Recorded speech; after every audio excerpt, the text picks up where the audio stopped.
Chapter 770. Seeing that Chris was kneeling before him, Li Yundong immediately helped her up with both hands. He smiled slightly and said, "Chris, don't worry. Let's hear Zi Yuan finish." As he said this, he pretended to be angry and looked at Zi Yuan. "Aren't you afraid of scaring me to death?" Zi Yuan smiled helplessly. "I haven't had time to finish. Chris, although your grandma's soul has dissipated, it's not impossible to save her." Chris was overjoyed. After being supported by Li Yundong, she stood up, wiped away her tears, and said happily, "Zi Yuan, can you save my grandma?" Zi Yuan shook her head and said with a smile, "I don't have such great ability. I can't bring a person back from the dead." Chris was stunned and said disappointedly, "Then who can save my grandma?" Zi Yuan pointed at Li Yundong and said with a chuckle, "She's far away, but she's right in front of you. Why are you begging me instead of the real Buddha in front of you?" Chris turned her face and looked at Li Yundong as if she were looking at a savior. "Master, do you have a way?" Li Yundong looked at Zi Yuan helplessly and said cautiously, "It's a matter of life and death. I don't dare to boast. Let's go and see." As soon as he finished speaking, Chris's phone suddenly rang. As soon as she picked it up, she heard her sister, Kurt, crying. "Chris, Grandma has passed away. Where are you?" Chris was shocked, but she still looked at Li Yundong with hope. She answered the phone, "Kurt, I'll be right there. Don't sign it yet." Chris was extremely anxious. After hanging up the phone, she said to Li Yundong, "Master, please get up and save my grandma. The hospital has announced that she is officially dead." Li Yundong nodded. He glanced at Zi Yuan and motioned for her to go with him. Zi Yuan also nodded gently in agreement. At this time, Li Yundong walked over to Su Chan's side, gently patted her cheek, and said softly, "Chan'er, we are going to the hospital. Do you want to continue sleeping here, or do you want to go with us?" Su Chan was a light sleeper, so when Li Yundong patted her, she immediately woke up in a daze. At first, she was still rubbing her eyes, but as soon as she heard that Li Yundong was going to leave her behind, she immediately tensed up. Her drowsiness disappeared in an instant, and she grabbed onto Li Yundong tightly as if she was afraid that he would disappear the next second. "No, you can't leave me behind. I want to go with you." Li Yundong laughed and said, "Then let's go. We can't stay here for long. Be careful that someone will sue us for trespassing." Although Su Chan had just experienced a dangerous battle and was exhausted, with Li Yundong by her side, she was extremely calm and composed. She smiled somewhat carelessly and said, "It's okay. Who can see us so late at night?" As soon as she finished speaking, she heard the sound of sirens coming from outside, followed by the flashing lights outside. A man shouted through the loudspeaker, "People inside, listen up. You've been surrounded. Raise your hands and come out immediately. All right, speak of the devil and he will appear." Li Yundong and the others looked at each other. Su Chan couldn't help but burst into laughter and said angrily, "Look at you, Jinx. As soon as I said the police came." Although Li Yundong was very bad at English, even if he didn't understand such words, he had seen a lot of American blockbusters. The police always appeared in this tone, so he could guess what the other party was saying. Li Yundong pretended to be angry and glared at Su Chan. "Nonsense, it's obviously you. As soon as you said it was okay, something happened." Su Chan made a face at him and said, "Then I will specifically say bad things next time. What if something happens again?" Li Yundong held back his laughter and glared at her. "That means that you have the authentic 99th level of the Jinx." The two of them didn't pay any attention to the police outside at all. They laughed and bickered as if there was no one else around. Zi Yuan also watched from the side with a smile, not panicking at all. Chris reacted very quickly. She gritted her teeth and cursed in a low voice, "It must be Han Zhen. This bastard must have seen us coming back, so he called the police." Li Yundong shook his head and said with a smile, "Isn't it too fast?" Chris snorted coldly and said, This must be a patrol officer patrolling nearby. He came as soon as he received the news. If we don't leave soon, he'll call for more people. Li Yundong used to be an otaku. He had watched a lot of Hollywood blockbusters and played a lot of games like Speedy. Naturally, he knew that the American police system was like a hornet's nest. If one was provoked, a group of them would definitely be provoked. If a group of them were provoked, then it would be over. The hornet's nest would go berserk. At the highest level, the sea, the air, and the sea were all chasers. Even if Li Yundong was not afraid, it would be really annoying to have a group of hornets chasing after him. Li Yundong stopped bickering with Su Chan. He waved to Su Chan and Zi Yuan, then flew out from the back of the house with Chris. Zi Yuan and Su Chan also followed closely behind him. After a while, the group of people flew to Harrisburg Hospital. It was the middle of the night. After receiving a call from the hospital, Chris' sister, Kurt, put on some clothes and rushed over. She had a pair of swollen eyes, and her face was full of fatigue. She sat beside the bed, quietly waiting for Chris' arrival. Her husband, Charlotte, was also next to her, his head drooping sleepily, struggling to support himself. When she saw Chris, Kurt immediately stood up, and the two sisters hugged each other tightly. Kurt knew that Chris had a very close relationship with Lin Guiying, far more than their parents. Lin Guiying's death would definitely make her the most sad, so she patted Chris on the shoulder and comforted her. "Chris, I'm sorry. Grandma went to heaven.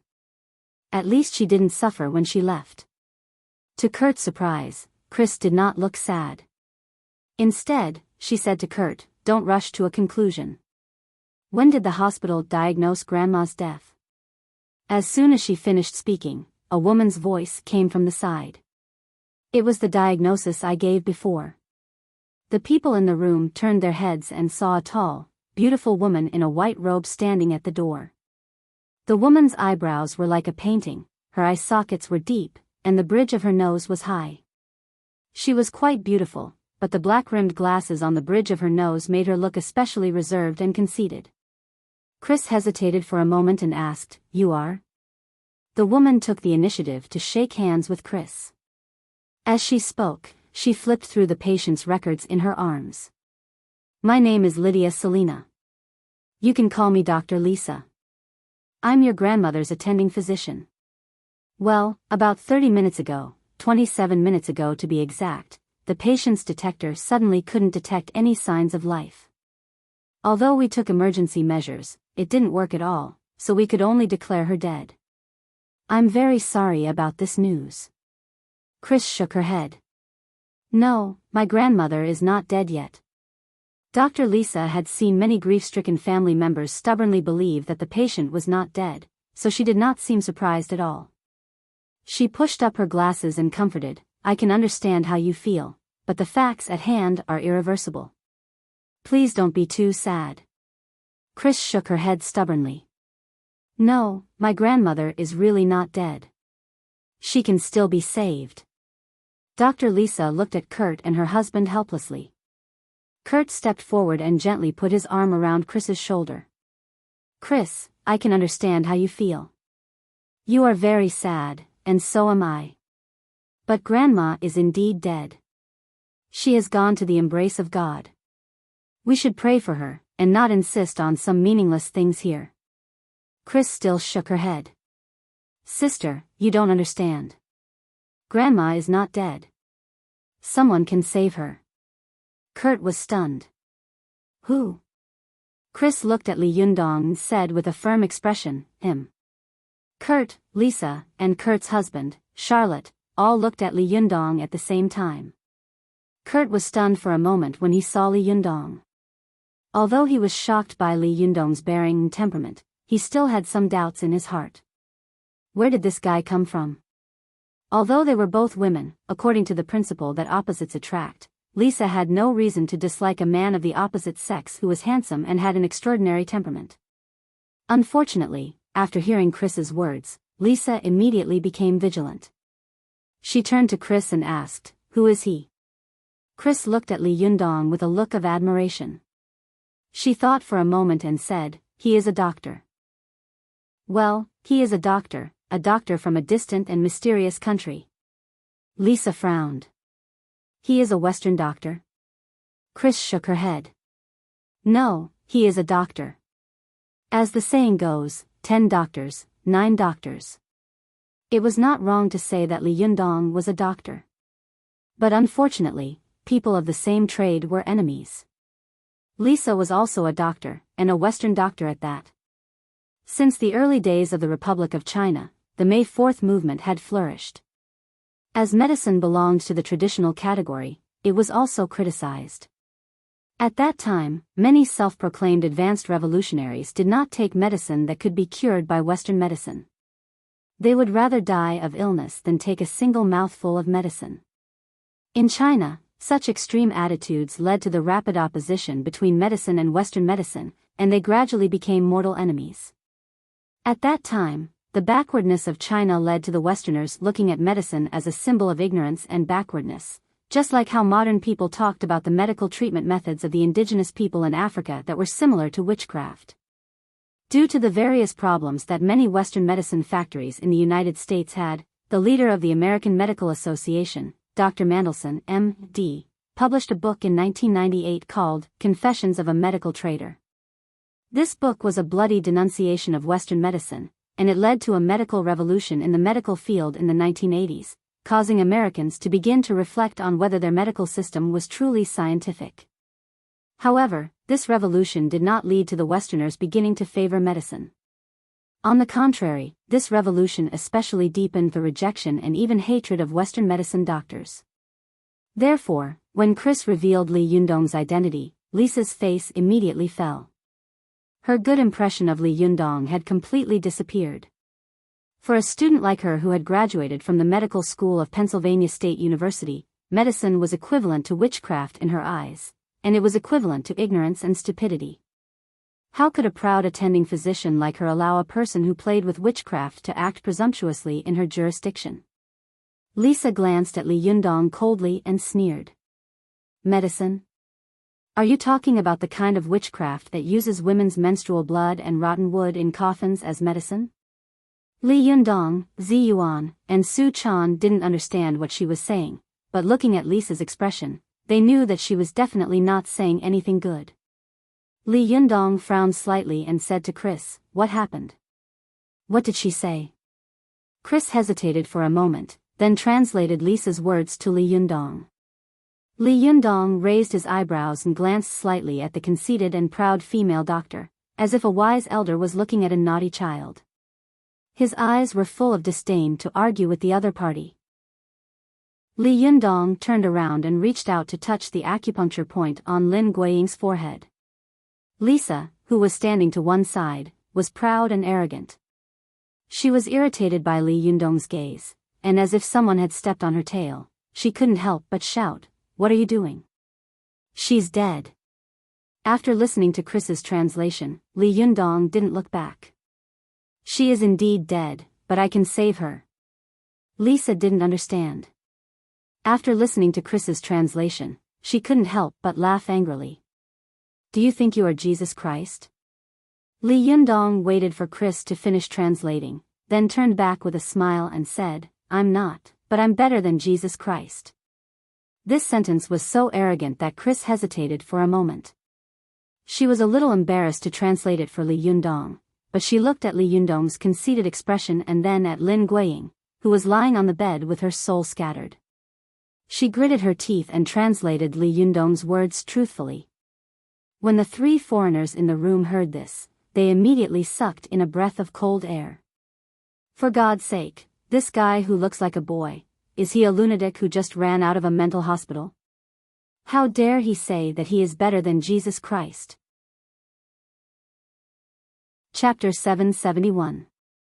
When Kurt's husband, Charlotte, saw Zi Yuan and Su Chan appear, his eyes lit up and he was no longer sleepy. He subconsciously wanted to go up and talk to them, but when he saw Li Yundong next to them, he immediately stopped. Especially when he saw Zi Yuan and Su Chan next to him, he couldn't help but feel sour in his heart. Fortunately, Charlotte had good manners and refrained from going up to provoke him. However, when he heard Li Yundong say that he was better than Jesus, he couldn't bear it. Most of Chris's family were Christians, and Charlotte was also a Christian. How could he hear someone boast that he was better than the God they believed in? Charlotte couldn't help but snort coldly at the doctor and say sarcastically, "If you are better than Jesus, then I am better than God."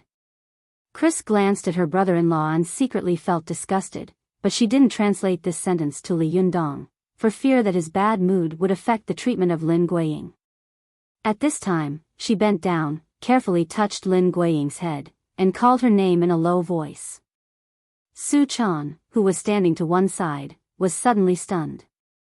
Her eyes were full of surprise as she asked in a low voice, "Chris, have you cultivated to the yang spirit phase?"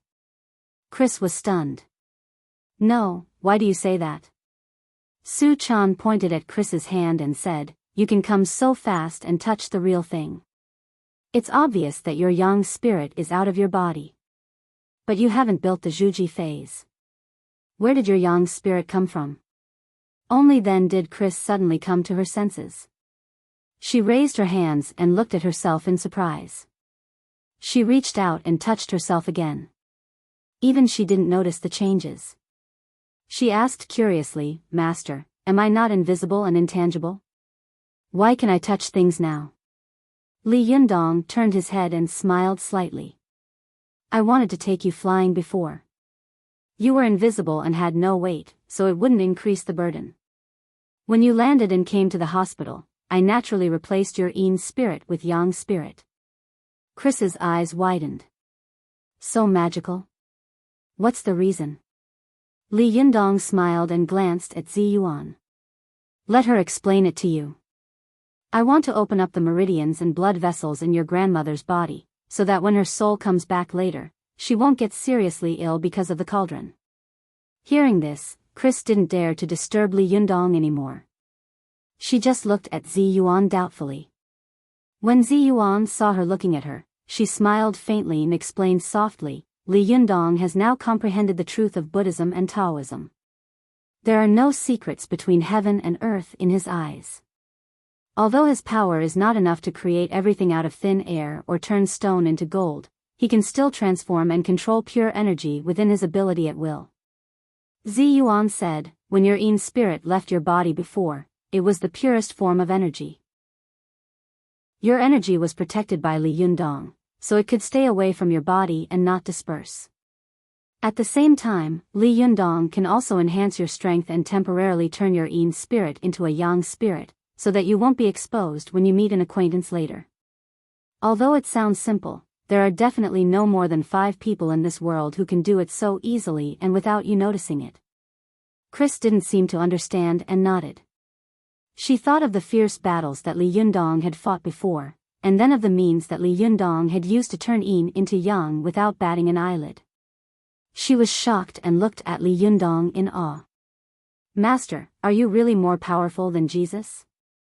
At this time, Su Chan suddenly burst into laughter. She said with a smile, "Chris, Christ Jesus is the recognized Son of God in Christianity and Judaism. He is the spokesman of God's will in the world, or in other words, he is God's missionary in the world. But have you ever heard of any miracles of Christ Jesus in the world? Has he ever fought with anyone? Has he ever fought with anyone? Our Yundong is the reincarnation of the immovable wisdom king. In terms of status, he is on the same level as Christ Jesus. However, in terms of strength or fighting, he is much more powerful than Christ Jesus." Chris blinked her eyes and seemed to be a little confused. Zi Yuan said with a smile, "Let's put it this way. If Christianity is a company, then God is the chairman. Christ Jesus is just a CEO, and a preacher CEO who only talks and doesn't have much practical ability. Although the immovable wisdom king is also a CEO, when he picks up a weapon to fight people, he is a Buddhist thug, and specializes in dealing with all disobedience. But when he puts down his weapon and turns around, he can become the chairman. Although the status of the two is similar, their strength is completely different. In terms of divine power, I'm afraid that Christianity needs God himself to fight with the immovable Wisdom King. No one else is qualified. Chris was stunned and couldn't help but exclaim in a low voice, "Oh my God! What kind of person did I take as my master?" When Li Yundong heard her words, he turned his head and smiled slightly.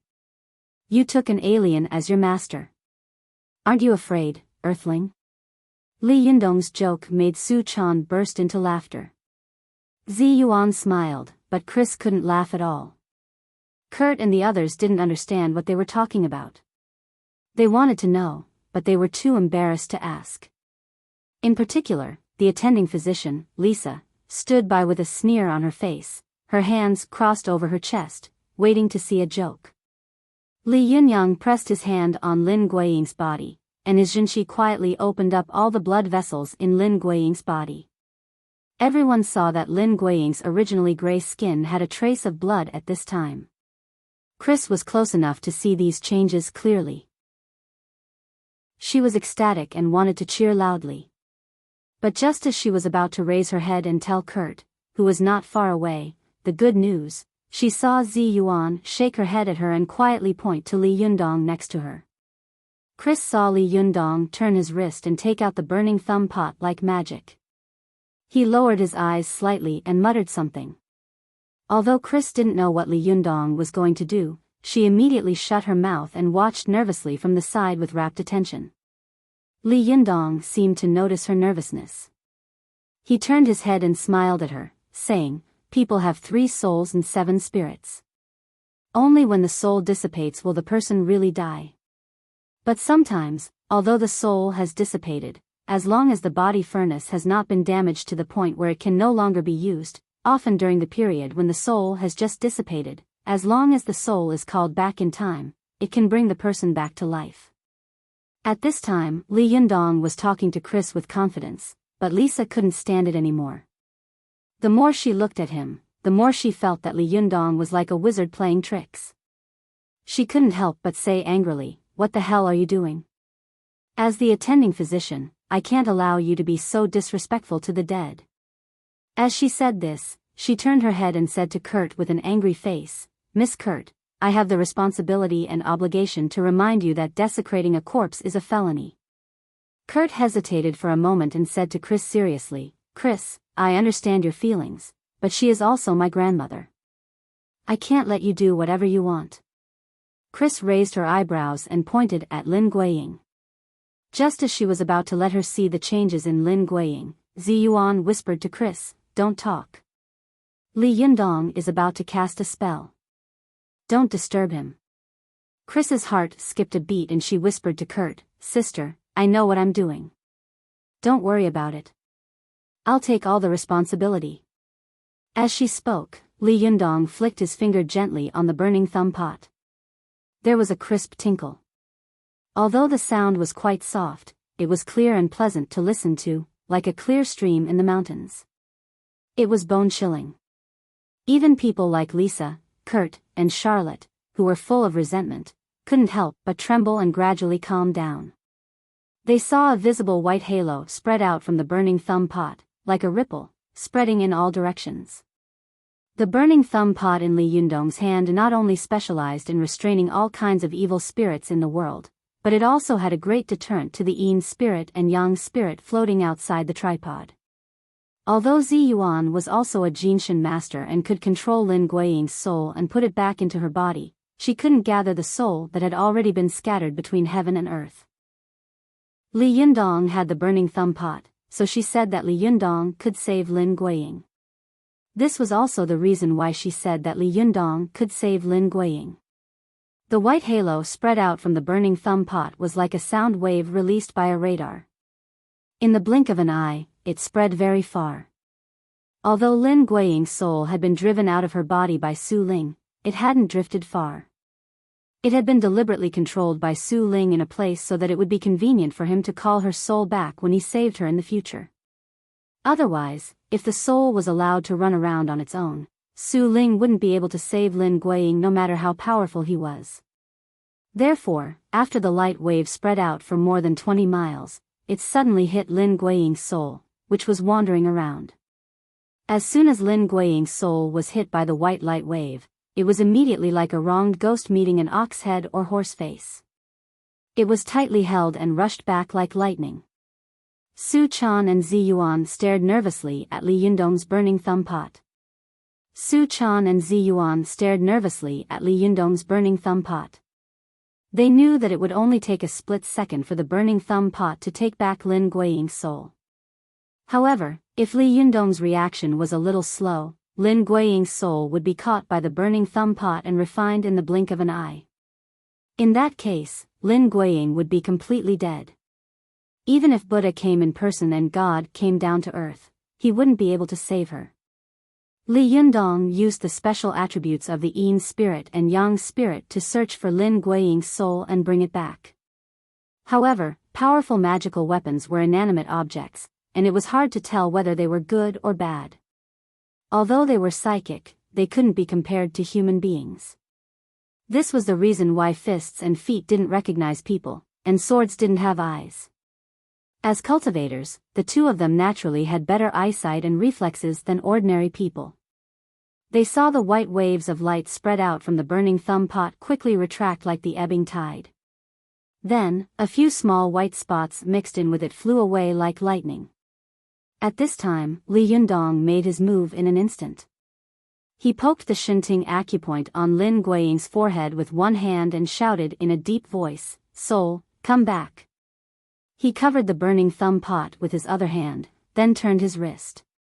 He held a few small white balls of light that were like ghost fires in his palm and slapped them heavily on the top of Lin Guiying's head. Chapter 772. Li Yundong's palm was extremely fast. With a snap, it hit Lin Guiying's forehead, making her tremble all over. Li Yundong's Jinqi poured into her body like a flood. Lin Guiying's head suddenly stood up, and her hands and feet were trembling. She looked extremely frightening. Lisa and Kurt, who were at the side, had never seen such a scene before. They were so frightened that they screamed. Charlot, who was at the side, was also shocked. He stepped forward and shouted, "Hey, what are you doing?" Kurt also came to his senses at this time and shouted at his husband, "Charlotte, stop him, for God's sake, oh my God." Charlotte immediately stepped forward and reached out to grab Li Yundong. But as soon as he stretched out his hand, his body seemed to be pushed by a pair of invisible giant hands. In an instant, he flew backward and hit the wall. Like a sticker, he slowly slid down the wall. Kurt and Lisa saw that he was moving so fast, as if he had been hit by a high-speed train. If he hit the wall so hard at such a fast speed, he would probably be in trouble. The two of them screamed in fear at the same time. Kurt hurriedly rushed over, tears almost falling down his cheeks. Lisa was even more nervous and immediately felt Charlotte's pulse. She seemed to be able to foresee terrible conditions such as comminuted fractures and internal bleeding all over the man's body. But as soon as the two of them touched Charlotte's body, they saw Charlotte let out a sigh of relief, still in a state of shock. His hands randomly touched his body, and he couldn't help but exclaim in a low voice, "I'm still alive? I'm still alive." Lisa quickly pinched Charlotte's ribs, arms, and thighs. She was surprised to find that Charlotte was not injured at all. This was obviously against Newtonian physics. Lisa was stunned. She couldn't understand how an adult could fly horizontally in the air and hit a hard wall at such a speed. Why was he not injured at all? Lisa was shocked for a while, but soon she realized that it must have something to do with the black-headed Chinese man in front of her. She turned her head and was so shocked that she couldn't close her mouth. She saw that Lin Guiying's skin, which was originally as pale as a withered tree, had become rosy and elastic. The wrinkles at the corners of her eyes had even disappeared. Lin Guiying's eyelashes, which were supposed to be deader than dead, gently trembled, as if she would open her eyes in the next second. At this time, Kurt and her husband were also shocked by such an abnormality. They stood by the bed in a daze, as if they had seen a miracle, dumbstruck. At this time, Lin Guiying was so excited that her face was flushed. She kept calling her grandmother softly, one voice after another full of affection. Finally, Lin Guiying's eyelids trembled slightly, and she finally opened her eyes. Crazy immediately cheered and hugged Lin Guiying. She cried tears of joy and said, "Grandma, you're awake." "That's great." Lisa watched as Lin Guiying came back to life as if she had seen a ghost. She stammered, "God, this is impossible. This is too inconceivable." Lisa, who had graduated from a university, rushed to Lin Guiying's bed, wishing she could stick her eyes on Lin Guiying's body. After carefully feeling the pulse at Lin Guiying's neck, she finally let out a long sigh and looked at Li Yundong in shock. "How did you do it?" Li Yundong understood this sentence. He smiled slightly and said, "You won't understand even if I tell you." After Lisa asked Chris to translate for her, she was immediately enraged. She wanted to refute, but she didn't know what to say. She could only bite her lip and watch Lin Guiying sit up from the bed with a blank expression. At this moment, in Lisa's eyes, Lin Guiying's skin was fair and rosy. The places that originally had wrinkles seemed to have been smoothed out. Other than the faint crow's feet at the corner of her eyes, there were almost no wrinkles at all. At a glance, this 70 or 80-year-old woman actually looked like a 30 or 40-year-old woman. Thinking of what she had said to Li Yundong before, Lisa flew into a rage out of shame. She said to Crazy, "We need to check the patient immediately." "I'll go prepare now." Chris looked at her noncommittally. After she went out, she turned her head and said to Lin Guiying with a smile, "Grandma, how do you feel? Do you feel uncomfortable anywhere?" Lin Guiying's soul had left her body, and it took her a long time to come to her senses.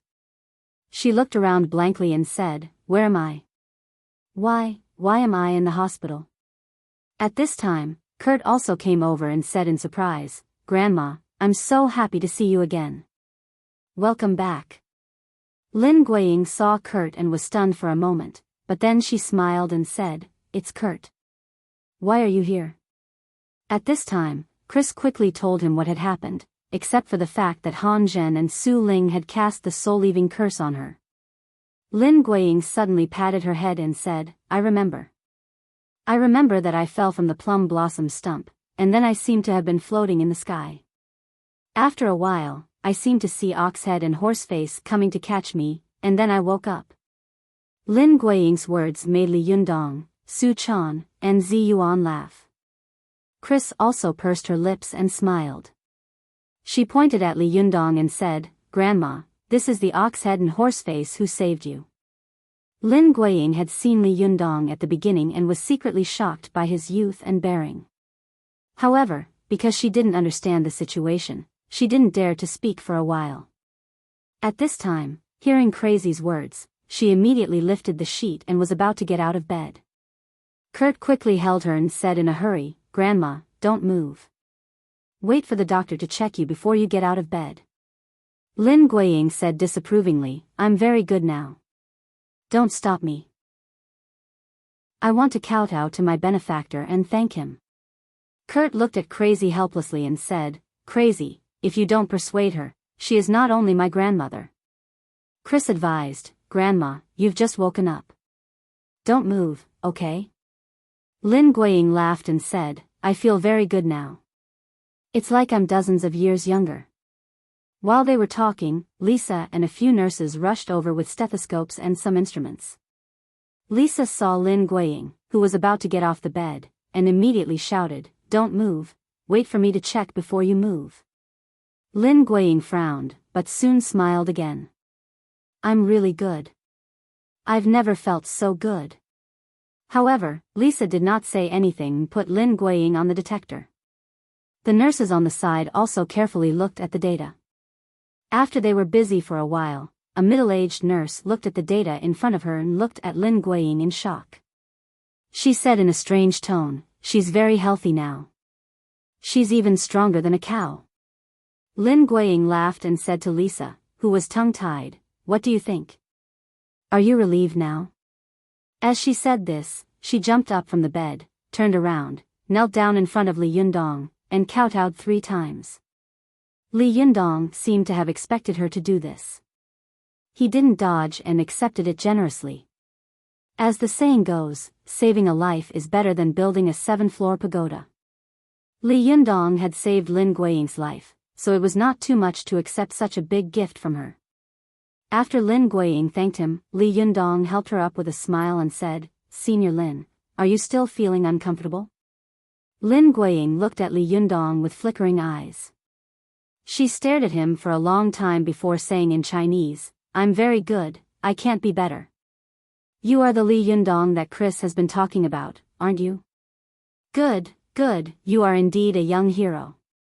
Not to mention that you are a talented person, you actually have such magical abilities at such a young age. Amazing, really amazing." As she said this, she looked at Zi Yuan and Su Chan, who were next to her. She had rarely heard Chris talk about them, so she couldn't figure out their relationship with Li Yundong for a while. She just kept praising their beauty and temperament. Lin Guiying was an old and shrewd person. This time, she had been resurrected, so she was naturally in a good mood. She deliberately complimented Su Chan and made her laugh. Li Yundong and Zi Yuan also smiled. Li Yundong laughed and said, "Senior Lin, don't be so polite. This is what I should do." "You don't have to be so polite." Lin Guiying laughed and said, "It's not strange to be polite. What's more, it's not a small matter to save your life. Little fairy, if you have any requests, just tell me. As long as it's within my ability, I will definitely promise you." As she said this, she stared at Li Yundong with bright eyes. Li Yundong waved his hand with a smile and said, "If I ask for something, wouldn't it become a debt of gratitude?" However, Lin Guiying said seriously, "If I don't do something, wouldn't I be ungrateful?" After that, the two of them looked at each other and laughed. Li Yundong smiled and said to Chris, "Chris, persuade your grandmother." Chris knew that it was difficult for others to persuade Li Yundong when he insisted on something, so she secretly made up her mind to discuss with her grandmother in private how to repay Li Yundong for saving her life. Her eyes flashed, and she said to Lin Guiying with a smile, "Grandma, let's talk about these things later. Shall we go back now?" Lin Guiying reacted very quickly and no longer insisted. She turned to Kurt and Charlotte with a smile and said in English, "Kurt, Charlotte, let's go back. I've had enough of this damn place." Charlotte and Kurt looked at each other and naturally nodded in agreement, but they couldn't help looking at Li Yundong, who had a faint smile on his lips. At first, Charlotte had been a little jealous of Li Yundong, but after seeing that Li Yundong had miraculously saved the dead Lin Guiying, he didn't dare to be disrespectful to Li Yundong. He muttered in his heart, Is this guy really more powerful than Jesus?" At this time, Lisa also suddenly came to her senses. Seeing that Li Yundong and the others were about to leave, she rushed over and reached out to pat Li Yundong on the shoulder. However, Li Yundong seemed to have eyes on the back of his head. He quietly moved sideways and avoided her pat. He turned his head and said with a smile, "What's the matter?" Lisa looked at Li Yundong. For a moment, her lips wriggled, but she didn't know what to say. In a hurry, she turned to Chris and said, "Can you help me ask him if he really used medical skills?" At this time, before Li Yundong could say anything, Lin Guiying, who was standing to one side, suddenly laughed. She said to Lisa, "Dr. Lisa, thank you for your treatment, but don't think that things you don't know don't exist, and don't think that things you don't know are ignorant superstitions. Even a great scientist like Einstein was a devout believer of God. You Westerners believe in God and believe that there is heaven and gods, so why do you think that we Easterners don't believe in gods?" Her words made Lisa speechless. After Li Yundong and the others listened to Chris's translation, they all cheered. Lisa stood there in a daze. What she had seen tonight had instantly subverted her worldview and outlook on life. She stared at Li Yundong and the others like a wooden stake as they left. After a long time, a nurse came up and asked in a low voice, "Hey, Lisa, what did she say just now?" The corners of Lisa's eyes twitched, and she said with a strange expression, She said. "Forget it, don't care what she said." "What about you? What do you think of what just happened?" The nurse shrugged her shoulders and said, "Come back to life? It's amazing, isn't it? But in my opinion, it's very simple. Obviously, God is a dark-headed, yellow-skinned countryman. So, a miracle happened, didn't it? God is a countryman?" Lisa repeated her words in surprise, but then she shook her head and said, "No, it's definitely not like that. I don't believe it. This must be a hoax. I must expose this hoax." As she said this, the flame of Lisa's heart once again burned like a fighter. She felt an unprecedented sense of responsibility and crisis on her shoulders. In her opinion, if there really were such magical people and things in the world, then what was the use of Western medicine? What was the use of her? For everything she had learned, for everything she believed in, she had the responsibility and obligation to expose this hoax. Chapter 773. Lin Guiying's resurrection shocked Crazy's family. At this time, the family members who were rushing back from other places were extremely shocked when they heard the news. At the banquet held for Lin Guiying's resurrection, Li Yundong became the center of attention at the banquet. Many people were inquiring about this magical national boy. Although Lin Guiying had delegated the family's affairs after her children grew up, and she no longer cared about the family's affairs, her family's prestige was still extremely high. When they heard the news of her death, the old and young of the family put down their affairs and prepared to rush back to attend the funeral. Lin Guiying had 3 sons and 2 daughters. The eldest son was in charge of the family's light industry, the second son was in charge of the subsidiary companies, and the remaining 3 sons were not interested in the family business. They became lawyers and now had a large law firm in Boston. Her eldest daughter was her eldest son's assistant. The two had been partners for many years, and the family business was thriving. The youngest daughter was a traveling painter. Lin Guiying's 3 sons were very successful. All of them were boys. It was not until the eldest son, Finley, divorced his first wife and married a Pennsylvania beauty pageant girl that he finally gave birth to Kurt and then to Crazy. Crazy was the youngest member of this thriving family, but everyone knew that she was the apple of Lin Guiying's eye. Especially this time, she had brought back a master, who was said to be worshipped in the country to save Lin Guiying, which made her become the focus of this banquet. Crazy was also very obediently accompanying Lin Guiying, and they were inseparable. Next to her was Li Yundong, who had always kept a certain distance from her. Naturally, next to Li Yundong were Zi Yuan and Su Chan. It was not the first time that Su Chan and Zi Yuan had attended a banquet. Their beauty would attract everyone's attention wherever they went. At this banquet, many men who wanted to come up and chat up the two of them covetously stared at them. However, many people saw Li Yundong, who was next to them, and saw a few losers who wanted to go up and chat up the two of them but came back dejectedly because of the language barrier. Most of the men gave up the idea. Li Yundong watched from the side as Chris skillfully dealt with every family member and guest who came forward to greet her. He saw that from time to time, Chris was pulled aside and whispered to someone. From time to time, she would leave within 3 meters of him, so he had to follow her. For a moment, he frowned. When Chris finally stopped, Li Yundong stepped forward and whispered to her, "Chris, we should go back. Your Yin spirit has been out of your body for too long." At this time, Chris was under Li Yunyang's protection and temporarily turned into a Yang spirit body. She was no different from an ordinary person, as if she had a doppelganger technique. She almost forgot that she was a Yin spirit out of her body. Chris was stunned. She looked back at Li Yundong with a hopeful expression and said softly, "Master, can you stay a little longer? My grandma wants to thank you properly. Besides, didn't you say that as long as I'm by your side, it doesn't matter how long it takes?" Li Yundong shook his head and said, "But you are often dragged around by others, and I can only run around with you. Don't you see how others look at us?" Chris looked around strangely. Sure enough, she saw many elders of the family tilting their heads to look at her and Li Yundong, as if they were looking at the two inseparable people. There was a hint of ambiguity in their eyes. Chris blushed and whispered, "I see. We'll go back later, okay?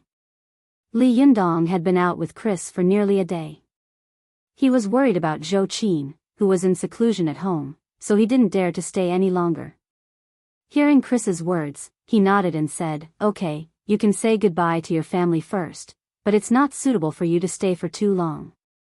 When your Yin spirit returns to your body, you can come back if you want. Chris lowered her eyes and flickered. She had already made up her mind to let go of everything and learn cultivation from Li Yundong. It was even very likely that this would be the last time she would come back. Just as the two of them were whispering, Lin Guiying came over and looked at them with a smile. What are you talking about? Chris naturally couldn't tell Lin Guiying that Li Yundong was urging her to go back. She rushed to say, nothing. Grandma, how do you feel now? Lin Guiying laughed and said, you've asked this question many times, my dear Chris. I'm very good. I've never felt so good. As she spoke, Lin Guiying turned her face and thanked Li Yundong seriously. She had already learned from Chris that Li Yundong was a cultivator. Genuinely, thank you so much. If you need any help in the future, just tell me. Li Yundong smiled and said, Senior Lin, don't be so polite all the time. Chris and I are good friends, and she is my nominal disciple. It's only right for me to help her. Lin Guiying smiled. Although they hadn't known each other for a long time, the shrewd Lin Guiying could still see that Li Yundong was a rather conceited man. He wouldn't easily take the initiative to ask for help, so she didn't continue to dwell on this issue. She opened her mouth and was about to speak when she heard a happy cry from the side. Grandma, you're here. Lin Guiying turned her head and saw a beautiful middle-aged woman standing not far away. She was about 40 years old, with black hair and blue eyes. She had obvious mixed-race characteristics. It was her youngest daughter, Ailey. Standing next to her was a girl of about 23 or 24 years old. She had red curly hair and was wearing a boy's suspenders and a Snoopy cartoon gown. The girl was very beautiful, no less than Chris. Her blue eyes were looking at Li Yundong curiously. Obviously, she had also heard that it was the boy in front of her who had magically saved Lin Guiying from death. Lin Guiying and Ailey hugged each other affectionately. Ailey kissed her mother's cheek twice and looked up and down at her elderly grandmother. She couldn't help but praise, Grandma, you look like a sister to me now. How did you regain your youth? This sentence made everyone next to them laugh, and Lin Guiying couldn't stop smiling. She pointed to Li Yundong next to her and said, then you have to ask him. Ailey knew a few words, but her level was very poor. After reluctantly greeting Li Yundong to express her gratitude, she smiled and said to Lin Guiying, Grandma, if dying can make me 30 years younger, then let me die once too. The people next to them laughed again. At this time, the girl next to Ailey suddenly spoke. Her words were quite authentic, and as soon as she opened her mouth, Li Yundong was shocked. The girl had an innocent look on her face. She looked at Li Yundong like a curious baby, then looked at Chris and asked, Are you Chris's boyfriend? Have you slept with her? Even though Li Yundong's cultivation was extremely high, when he suddenly heard such a question in front of an elder like Lin Guiying, Chris, Su Chan and Zi Yuan, and the girl's mother, he was so shocked that he almost fell to the ground. Su Chan and Zi Yuan, who were standing to one side, blushed when they heard this.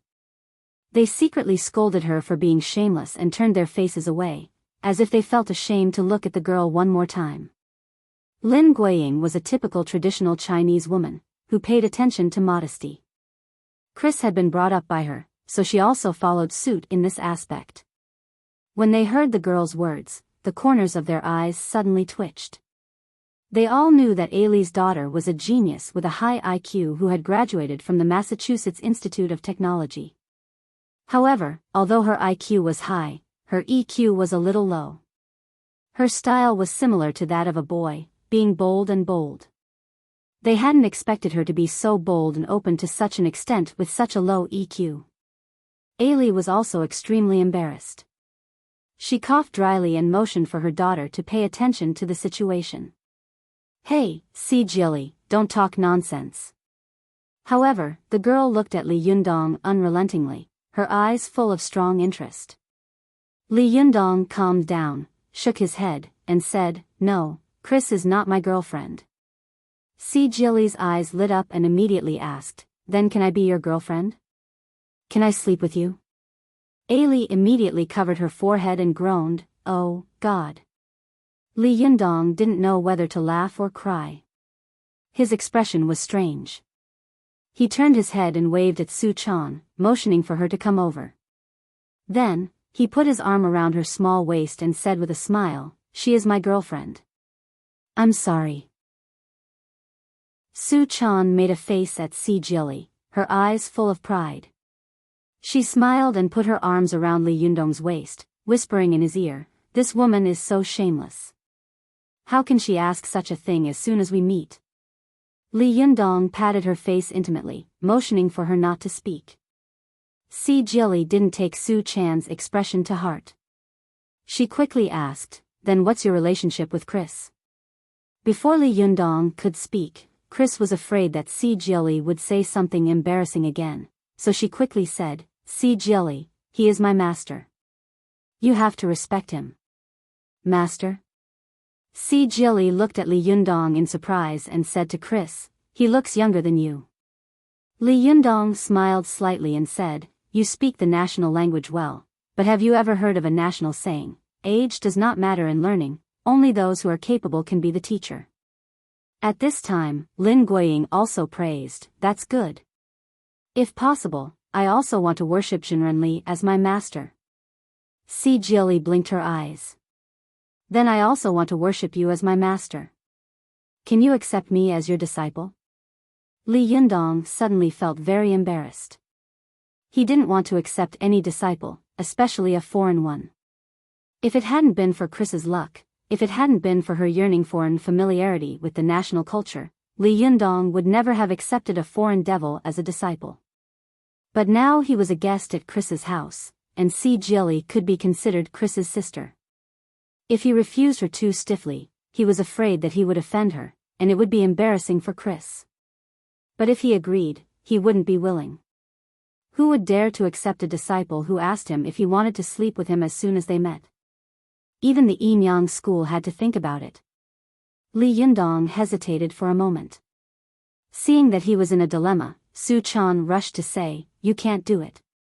Yundong is very strict when it comes to accepting disciples." Si Jili smiled disapprovingly and said, "Then test me." As she said this, she turned to Chris and said, "Chris, what did your master test you on?" Chris thought about it awkwardly. She suddenly thought of Hardadef and said, "Master's first requirement is that you must be good."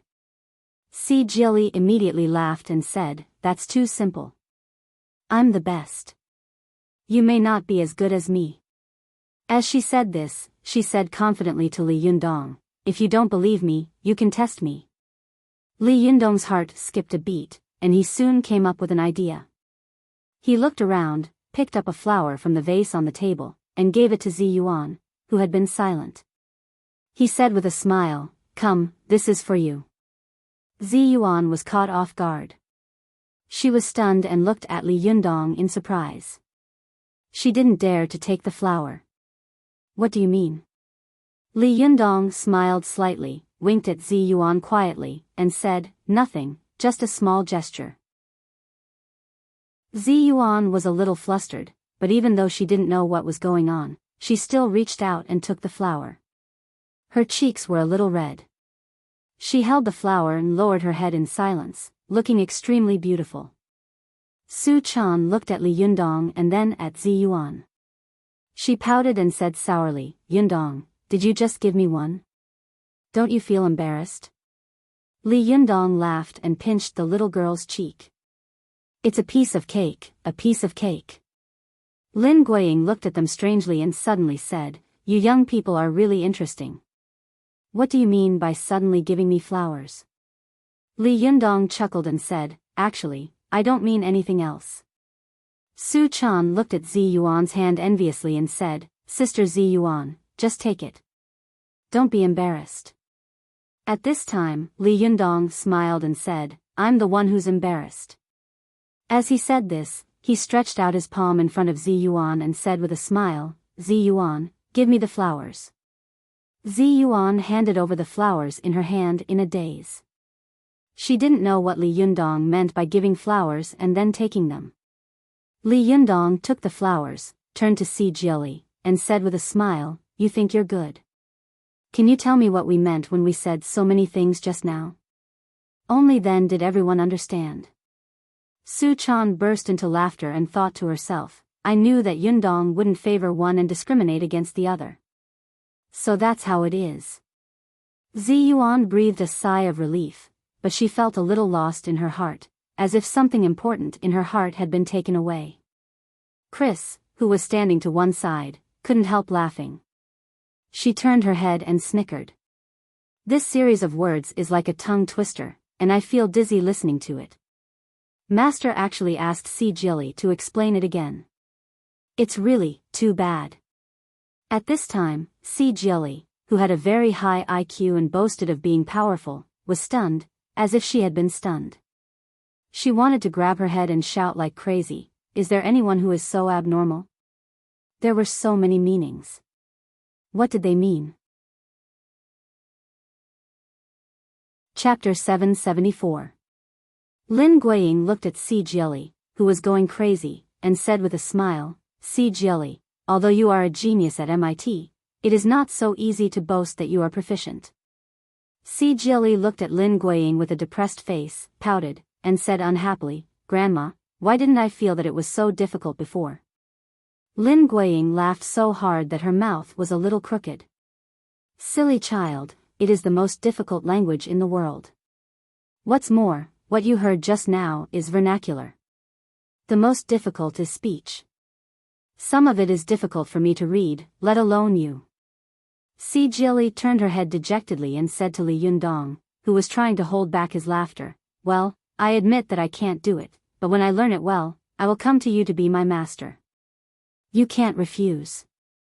Li Yundong felt that it was a little unkind of him to tease a foreigner like this. He straightened his face and was about to speak when he suddenly heard a voice beside him. Li Yundong turned his head and saw Lin Guiying's attending doctor, Lisa, coming over. The doctor had obviously come with a purpose. After greeting Lin Guiying and the others warmly, she looked straight at Li Yundong. She walked up to Li Yundong, stretched out her hand generously, and said, Hello, we meet again. Although Li Yundong saw that she had come with bad intentions, he still reached out his hand politely and shook hands with her, nodding and smiling. After greeting Li Yundong, Lisa stared at him and asked straightforwardly, Mr. Li, please forgive my offense. I want to ask you, did you use medical skills to save Mrs. Lin before? If so, where did the scientific evidence come from? After I went back, I tossed and turned for a long time, but I still couldn't figure it out. Can you explain it to me? Li Yundong listened to her babbling, but he was confused. He could only understand some of the words, but he couldn't understand what they meant when they were put together.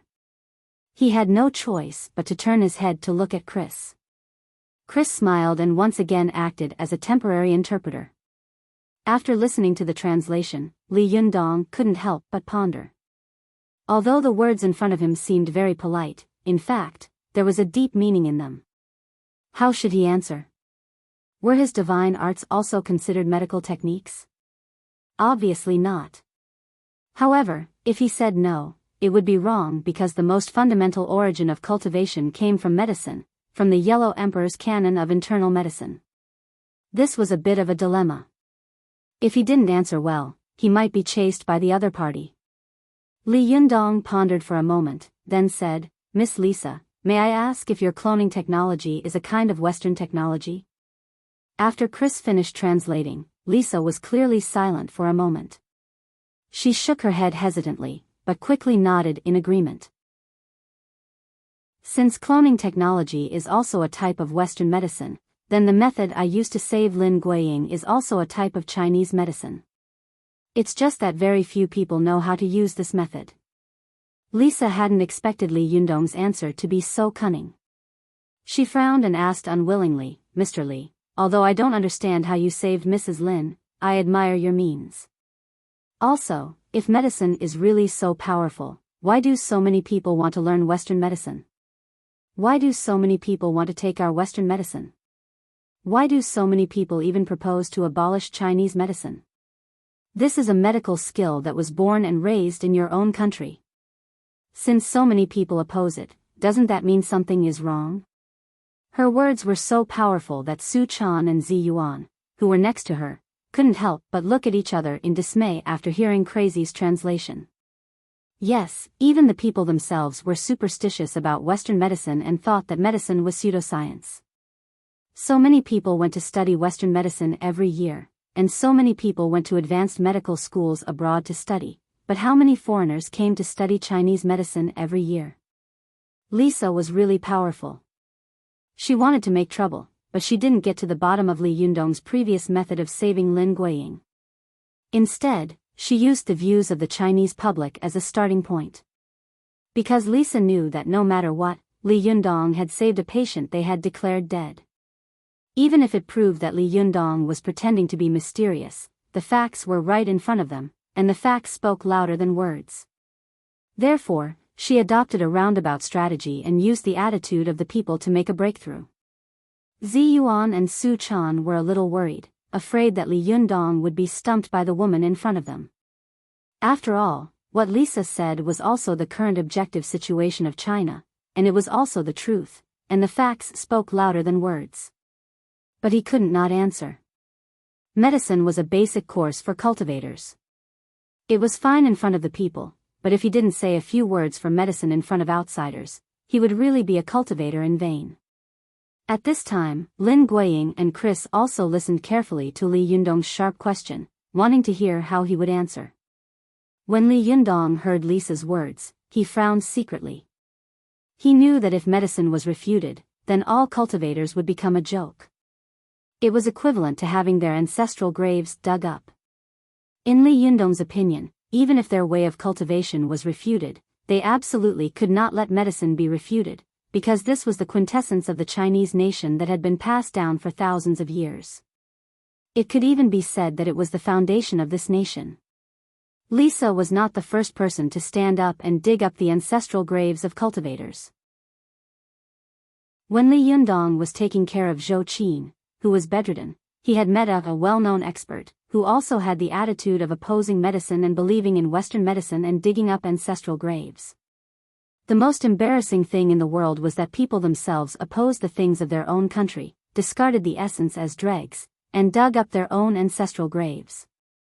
But what was even more embarrassing was that foreigners pointed out this point in front of the people, and in front of the people, they dug up ancestral graves with their grandsons. Li Yundong was unhappy, and his face darkened slightly. He thought for a moment and said, "You asked me a few questions. I'll answer you in a moment, but before I answer you, I also want to ask you a few questions." Without waiting for Lisa to agree, Li Yundong said first, "Dr. Mandelson, the president of your American Medical Union, once wrote a book called Confessions of a Medical Rebel. In it, he strongly criticized and even attacked Western medicine that you are proud of. He said that hospitals are legal places to hurt and kill people. Every year in the United States, at least 1.5 million people die or become disabled because of chemicals. Answer me, if your Western medicine is scientific, then why did your medical leader say such a thing?" After listening to Chris's translation, Lisa opened her mouth and was anxious to speak, but at this time, Li Yundong did not wait for her to speak. He raised his hand and said, "When I first started to study. Well, when I was studying medicine, I once felt what you said. Why do our people oppose our own medicine? Later, I was unwilling to give up, so I flipped through a lot of materials and books, but I was also surprised to find a lot of things about Western medicine. For example, antibiotics can be said to be the largest type of Western medicine. When people are sick, they think of it first and regard antibiotics as a panacea. However, this so-called panacea also has a big problem. Not to mention other things, nearly 80% of the 50 million deaf people in our country are related to the use of streptomycin and gentamicin. I once accidentally saw a material.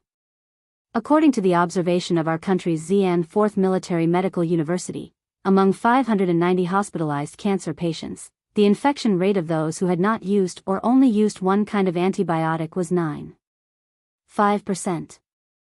The rate of those who had used more than one kind of antibiotic was 6.5%, which was 4 times that of the former. That is to say, the more antibiotics used, the higher the infection rate. Because of this, our country is now gradually no longer using streptomycin and gentamicin. But unfortunately, they are still using other antibiotics. Yes, you have to say that medicine is also constantly developing, and the same is true of medicine. So do you know that the white wheat bean used to treat pregnancy vomiting was developed by your Western medicine laboratory and declared as a harmless scientific product, but soon, the terrible side effects produced thousands of deformities. Now, white wheat bean is listed as a banned drug, and the Japanese pharmaceutical company that produced this drug went bankrupt. Not only that, your Western medicine scientific demonstration convinced that steroids could cure the American singer Michael Jackson's leukoplakia. But then, Western medicine scientifically said that the use of steroids caused Michael's judgment to be seriously weakened, and he did some things that were out of control. Similarly, you also once said that biphosphates were mainly used for the treatment of hypercalcemia, osteoporosis, and bone pain. Not long after, the FDA monitored and announced that cancer patients who received intravenous biphosphates would have symptoms of jaw-bone necrosis.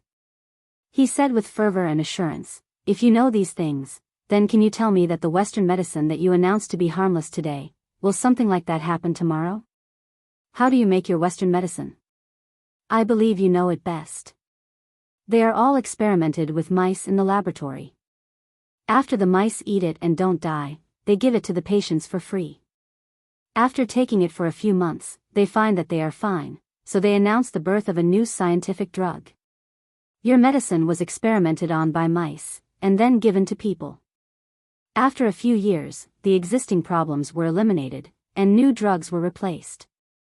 You must have found out why the elimination rate of your Western medicine is so high, and why the replacement rate is so fast. Why is the antibiotic that you are most proud of becoming less and less effective?"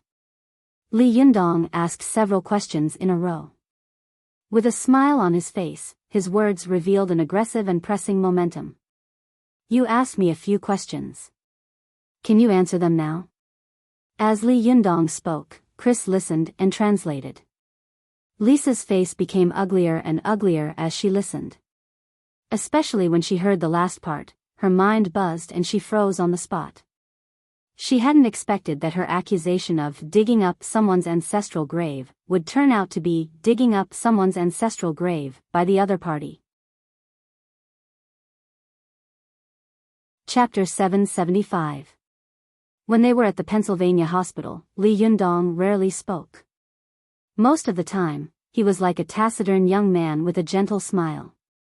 If it weren't for his calm demeanor, Lisa would have thought that he was just a very handsome young college student. But at this time, when they clashed, the proud attending physician realized that the man in front of him, who didn't seem to talk much, was actually so sharp-tongued. Su Chan and Zi Yuan also looked at each other and smiled. This was not the first time they had seen Li Yundong's eloquence. When it came to arguing, Li Yundong had never lost. Lin Guiying, who was standing to one side, also looked at Li Yundong with sparkling eyes. She was surprised in her heart.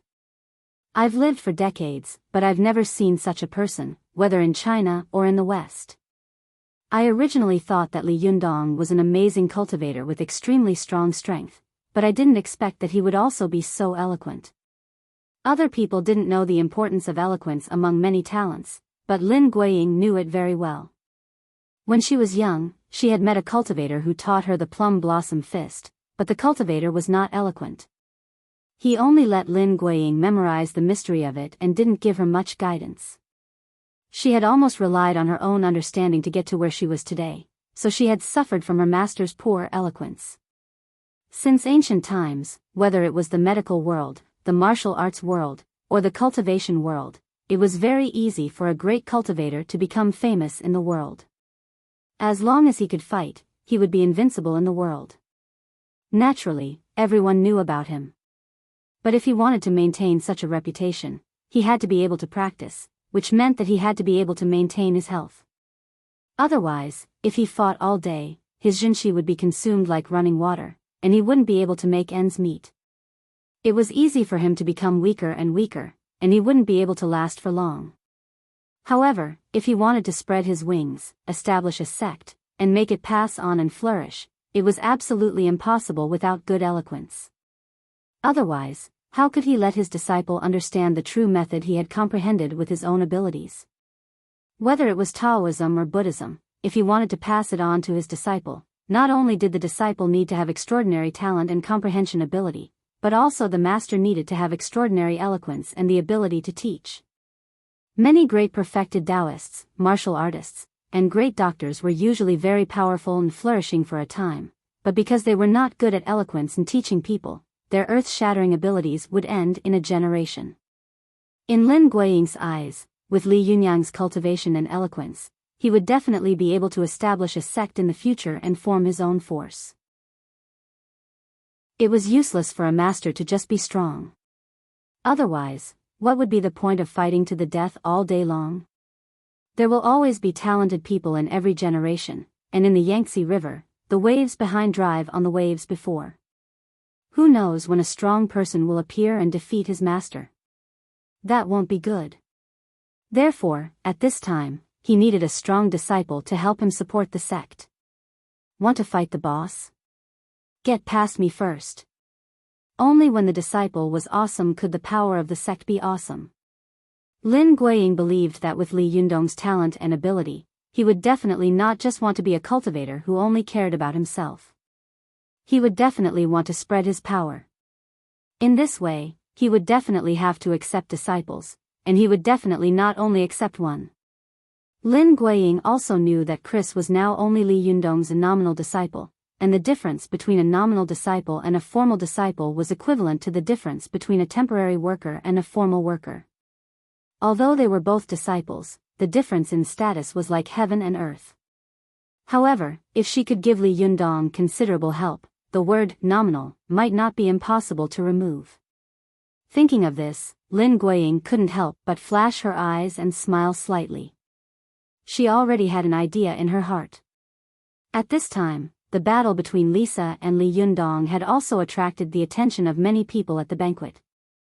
After hearing Chris's translation, many Westerners fell silent. Lisa's face alternated between green and red. As a Western doctor, she naturally knew that what Li Yundong said was true. Even if she wanted to refute it, she couldn't lie with her eyes open. It was just like how Li Yundong also knew that there were many quacks in traditional Chinese medicine. Don't laugh at me. But if she was rendered speechless by the other party's counterattack, that would be too cowardly.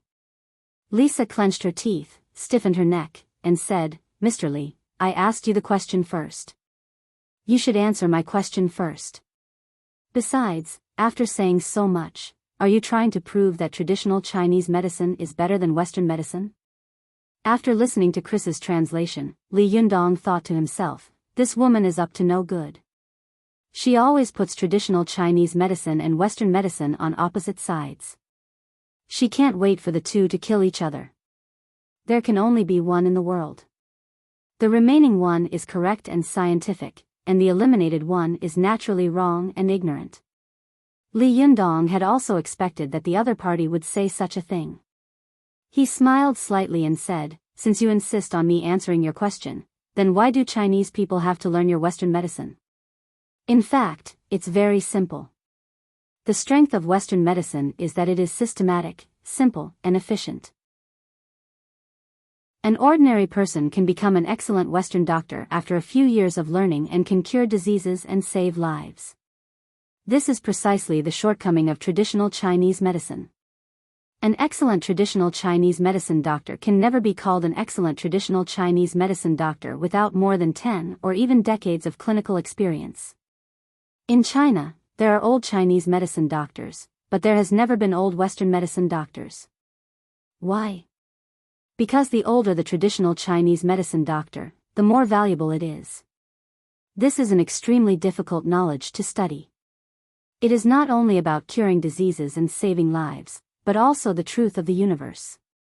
As for why you asked me why so many Chinese people learn Western medicine and why our country uses Western medicine, then let me tell you, in a country with more than 1 billion people and such a fast pace of life, Western medicine is undoubtedly more in line with the pace of people's lives. When Chris translated this, Lisa raised her eyebrows and asked, "So you mean that traditional Chinese medicine is useless?" Li Yundong smiled and said, "Traditional Chinese medicine has its shortcomings. It is because it is too broad and profound and too difficult to study. It takes a long time to learn, a long time to treat, and a slow time to take effect. Therefore, very few people in modern society are willing to put in the effort to study this knowledge. Moreover, traditional Chinese medicine is composed of many prescriptions. There are often as many as a dozen or even dozens of prescriptions in a prescription. Any prescription will have a completely different effect. Therefore, only with a lot of experience and exploration can one be able to use medicine like a god. Similarly, Western medicine also has its own shortcomings. The shortcoming of Western medicine is that it is a knowledge of robbing Peter to pay Paul. When you cure patients, you will hurt their health in other areas. Therefore, entering a Western medicine hospital actually shortens the time of entering the hospital next time." Li Yundong smiled and said, "Traditional Chinese medicine has its shortcomings. We pay attention to the homology of medicine and food. Medicine is not as good as food, and food is not as good as spiritual. What we pay attention to is to strengthen the body and consolidate the foundation. With the power of heaven and earth and the spirit of all things, we strengthen the human body's own ability to fight against diseases, so that people can go to the hospital less or not go to the hospital at all. As the saying goes, it is better to disperse than to block, and it is better to prevent than to treat. At the end of the day, Western medicine is a knowledge that makes people sicker. It can help you get rid of the disease for a while, but it can't help you get rid of the disease for a lifetime. This knowledge can make people walk into the hospital countless times and willingly be slaughtered by the doctors.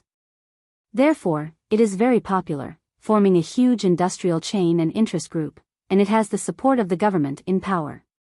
The fundamental point of traditional Chinese medicine is to keep people away from doctors and hospitals, hoping that there will be no diseases in the world.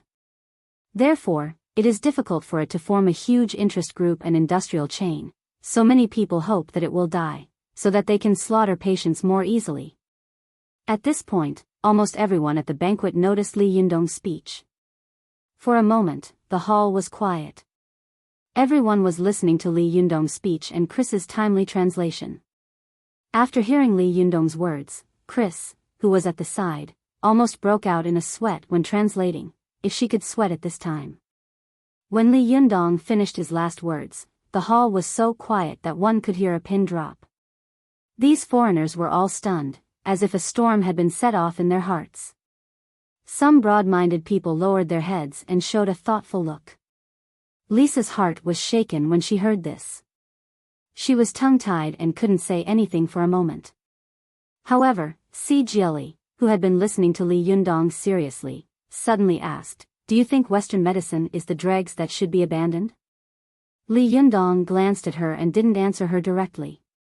Instead, he said in a diplomatic-like tone, "Western medicine is like the Qinghai Tibet Plateau. The mountains on the plateau are undulating, continuous, magnificent, and can be said to be the roof of the world, holding up the sky. Traditional Chinese medicine is like Mount Everest. Although it is weak, it reaches the peak and reaches the 9th heaven."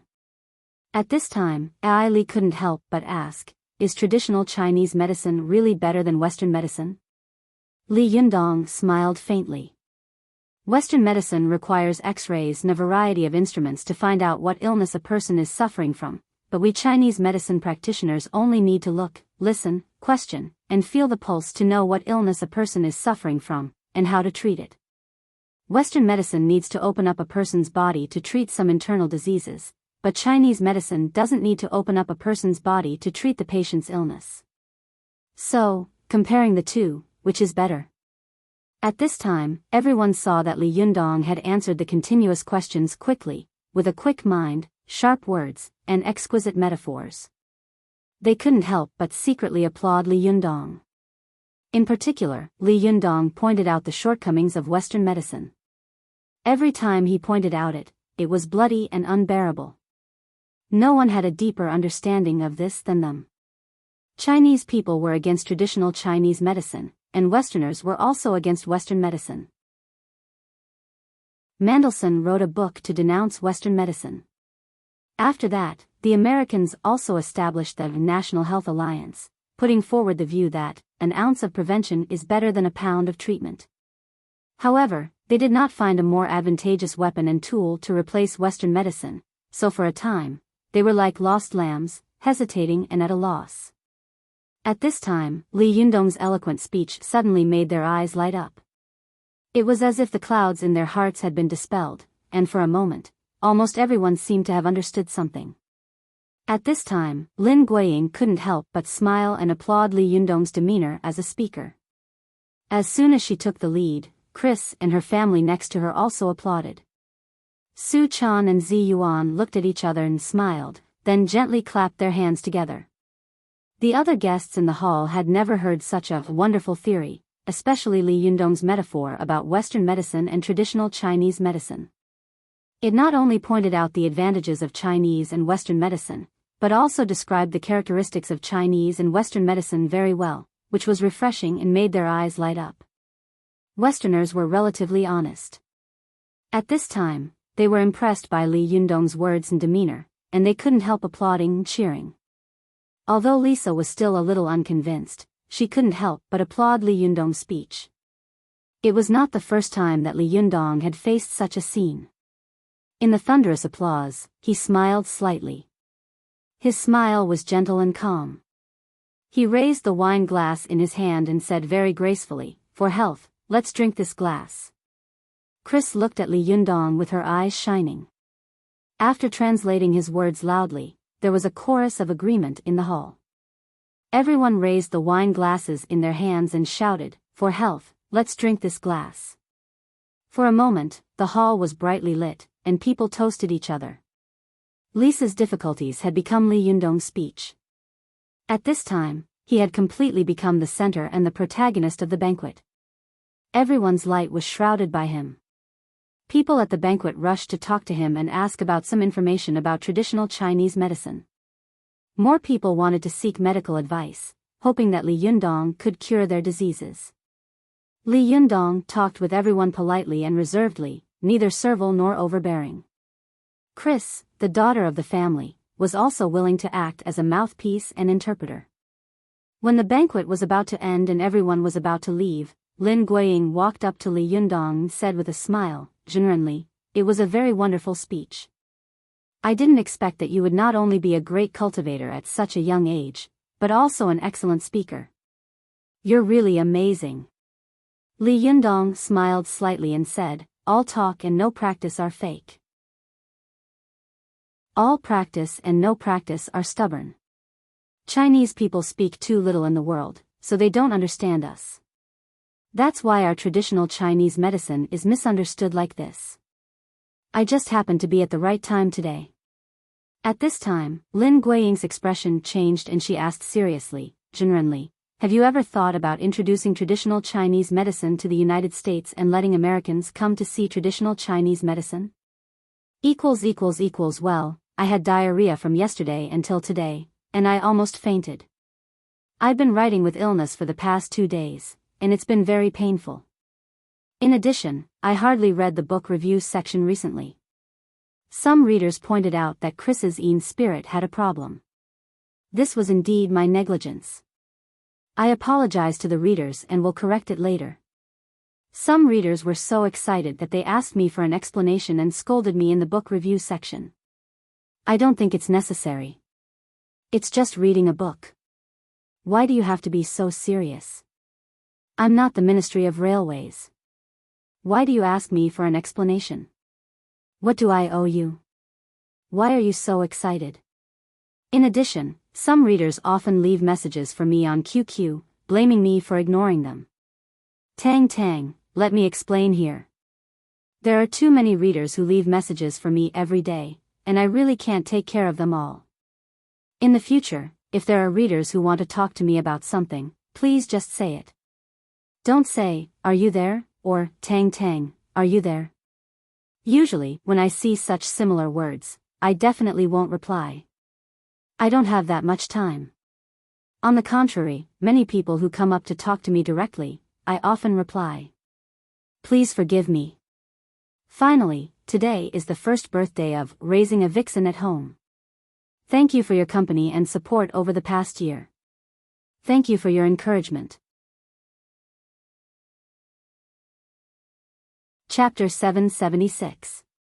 Lin Guiying's words stunned Li Yundong. He thought about it carefully and said, Senior Lin, I wish everyone in the world could speak Chinese and believe in traditional Chinese medicine. However, I believe you also know that the huge cultural gap between the East and the West can't be eliminated in a day or two. Moreover, if you want to promote traditional Chinese medicine in the United States, you can't do it without a huge amount of manpower and material resources. As he said this, he looked at Lin Guiying and smiled sincerely. I know that your family is very rich, but your money doesn't come from nowhere. It's earned through hard work. Promoting traditional Chinese medicine in the United States may be a thankless task.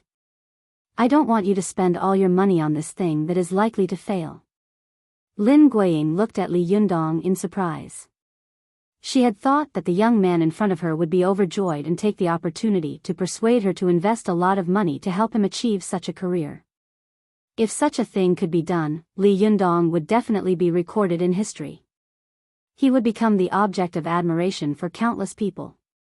As the saying goes, medicine carries the Tao, and martial arts defend the Tao. If he wanted to make the world revere him, he had to rely on martial arts. But if he wanted to make the world admire him and sing his praises, he had to rely on the power of medicine. Lin Guiying and her husband had started from scratch and taken the lead in building the current country. She had seen all the vicissitudes of life, so she naturally knew that everything in the world was nothing more than fame and fortune. Some people sought profit, so there was a saying that all the people in the world came for profit. Some people sought fame, so there was a saying that people wanted to please the public and fish for fame. As long as the thing that Lin Guiying mentioned was done, he would definitely gain both fame and fortune. Who in the world wouldn't be tempted? However, not only did Li Yundong not show the slightest desire for quick success, but he also stood in Lin Guiying's position and sincerely persuaded her. This made Lin Guiying think more highly of Li Yundong.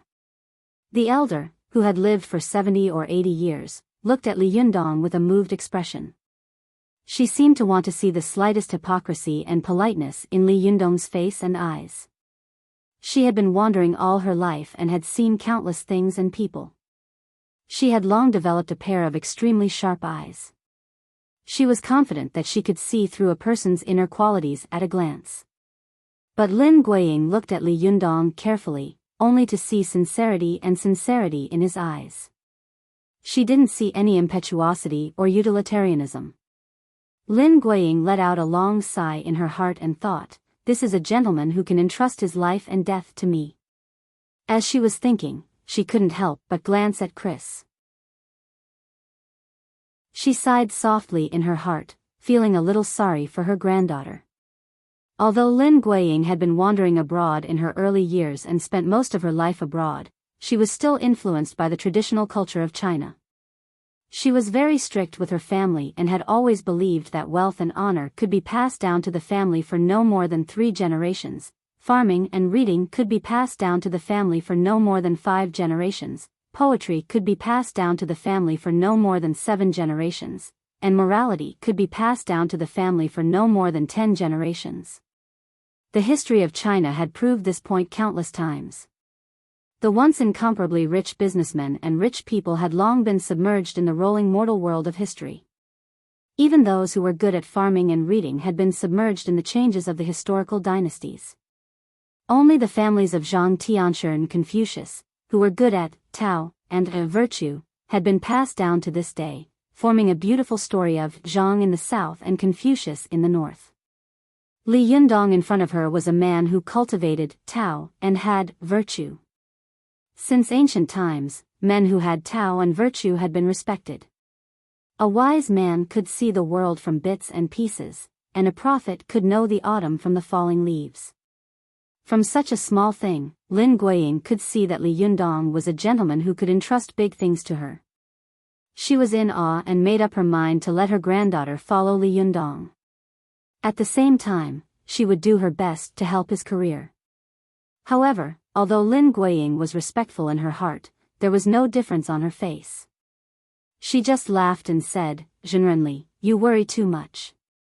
I have been in the United States for so many years, so I have some understanding of the current situation here. In the early years, the medical industry in the United States could be said to be controlled and monopolized by pharmaceutical companies. These drugs were the cash cows of the world's richest people. Even their wealth could be compared with that of oil tycoons." Li Yundong nodded. In addition to robbery, there was also selling medicine.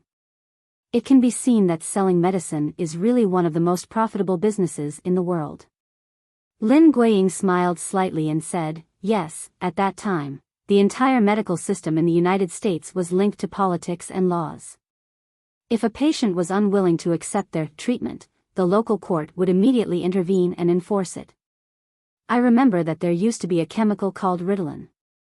It was advertised that it could help school children learn and make them excellent in both character and study. Therefore, some local governments determined that any school child who wanted to take this medicine had to take it. If they didn't take it, they would not be allowed to go to school.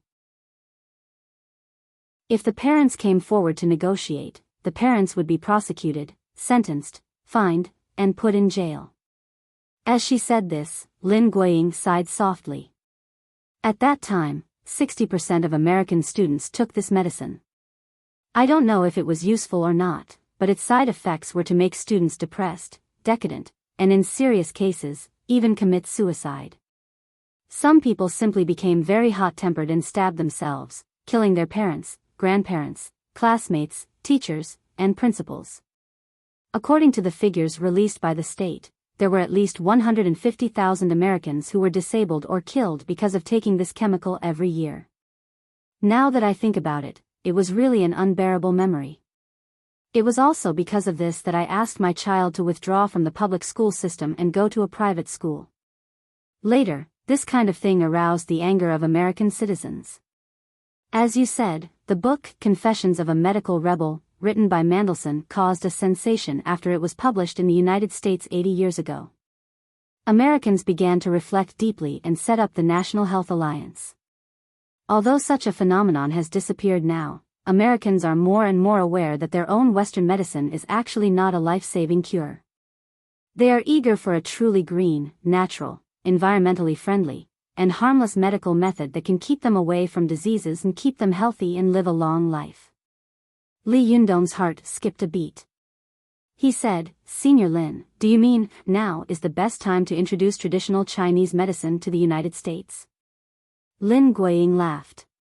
"Zhenrenli, although Americans advocate science and have always despised traditional Chinese medicine, in fact, traditional Chinese medicine has been introduced to the United States for a long time. When Nixon visited China, he had received acupuncture in China. After returning to China, he praised it greatly. After that, many political celebrities received acupuncture treatment in Chinatown.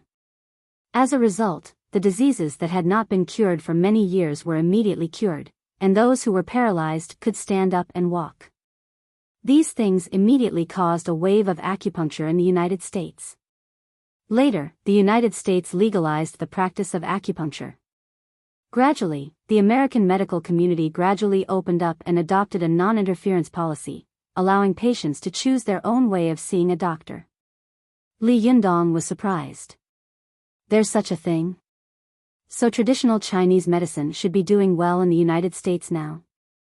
Lin Guiying shook her head and said, "Although there are about 20,000 practitioners in the United States who are engaged in acupuncture treatment, traditional Chinese medicine is not only about acupuncture. Acupuncture can't cure all diseases. More Americans use acupuncture just for curiosity, not because they trust traditional Chinese medicine. We still have a long way to go." Li Yundong pondered for a while, then looked up and said, "Senior Lin, Do you mean that Americans just lack such an opportunity and place to get to know real traditional Chinese medicine? In fact, the environment for traditional Chinese medicine to enter the United States is ripe, right? Lin Guiying smiled and said, yes. Now Americans are in urgent need of a green treatment method, and traditional Chinese medicine is very suitable for their needs.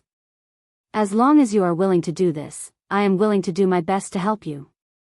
While Li Yunyang and Lin Guiying were talking, Chris, Su Chan, and Zi Yuan were listening quietly. They didn't dare to breathe too loudly. They knew that this might be something that could change the world, and it was such a thing that they could witness and even participate in the future. Li Yundong pursed his lips tightly and frowned unconsciously. After a long time, he raised his head and said to Lin Guiying, Senior Lin, this matter is too big. I can't give you an answer now. I have to go back and think about it. Lin Guiying was not disappointed at all. She knew that if Li Yundong agreed rashly, she would be worried. At this time, careful consideration was a sign of maturity. Lin Guiying smiled and said, it's okay. As long as I'm alive, my promise is valid. Even if I'm gone one day, I will ask my children to help you as much as possible. Li Yundong laughed and said, Senior Lin, you can live for at least another 50 years. Lin Guiying blinked and said the name of a song quite wittily, 50 years is not enough. I really want to live for another 500 years. These words made everyone burst into laughter, and the banquet ended in a joyous manner. After the banquet, Li Yundong took Su Chan, Zi Yuan, and Chris on their way back. Because Chris was a Yin spirit, she didn't have any documents with her, so it was naturally impossible for her to take a plane.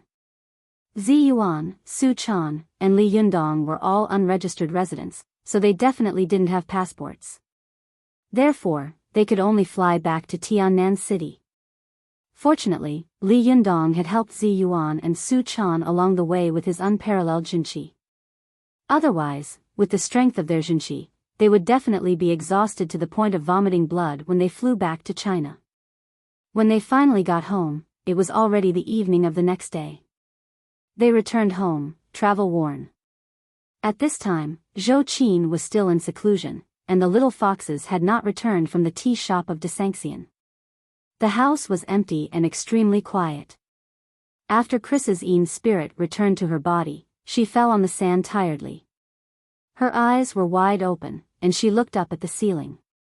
No one knew what she was thinking. In order not to disturb Zhou Qin, Li Yundong turned around and entered Zi Yuan's room. Su Chan loved cleanliness. As soon as she got home, she went into the bathroom and took a bath happily. At this time, Zi Yuan saw that there was no one around, so she pulled Li Yundong aside and whispered, Li Yundong, are you going to accept Senior Lin's proposal? Li Yundong thought for a moment and sighed softly. This game is too big. I'm afraid that Senior Lin can't handle it alone. This requires a huge amount of manpower and material resources. It's definitely not enough with just the few of us. Zi Yuan nodded secretly. She had thought more deeply than Li Yundong. In her opinion, even if Lin Guiying's family could handle the whole thing, it would still be inappropriate. Because in that case, Lin Guiying's family would occupy a great position in the future when Li Yundong built up the country, and they might even take the initiative. Although this idea was a little harsh, Lin Guiying could help Li Yundong wholeheartedly and selflessly. Chris could do the same, but who could guarantee that the rest of the family would think the same? Who could guarantee that they would not be tempted after the huge benefits of this matter were shown? Zi Yuan advised softly, Li Yundong, you have to think about accepting a few special disciples. In the cultivation world, which great Jinren or martial artist doesn't accept famous and rich people as their disciples? Only when there are many disciples can you cultivate and preach. Li Yundong nodded secretly and agreed with Zi Yuan's words very much in his heart. He glanced at Zi Yuan and saw her concerned look, as if she was a virtuous wife earnestly telling her husband. His heart skipped a beat, and he couldn't help but look at Zi Yuan with a different expression.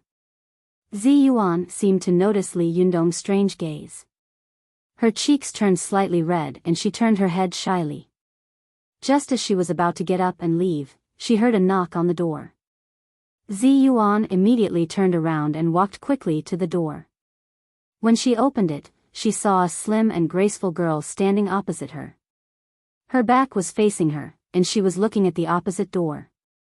Ziyuan asked curiously, "Who are you looking for?" As soon as the girl turned around, Ziyuan immediately recognized her. It was the daughter of the Shen family, Shenhui. "Shenhui? What can I do for you?" Ziyuan asked. Shenhui's face was no longer as lively and shrewd as before. Her face was full of melancholy.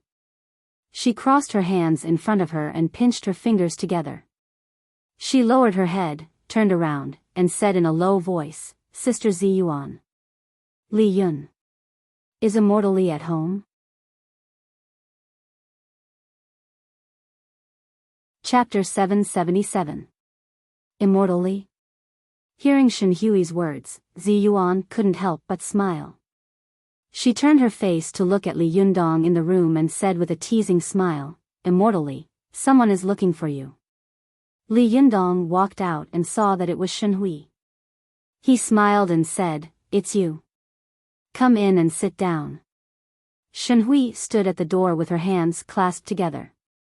She lowered her head and hesitated for a while before raising it. She said anxiously and earnestly, "Immortal Li, can I ask you for a favor?"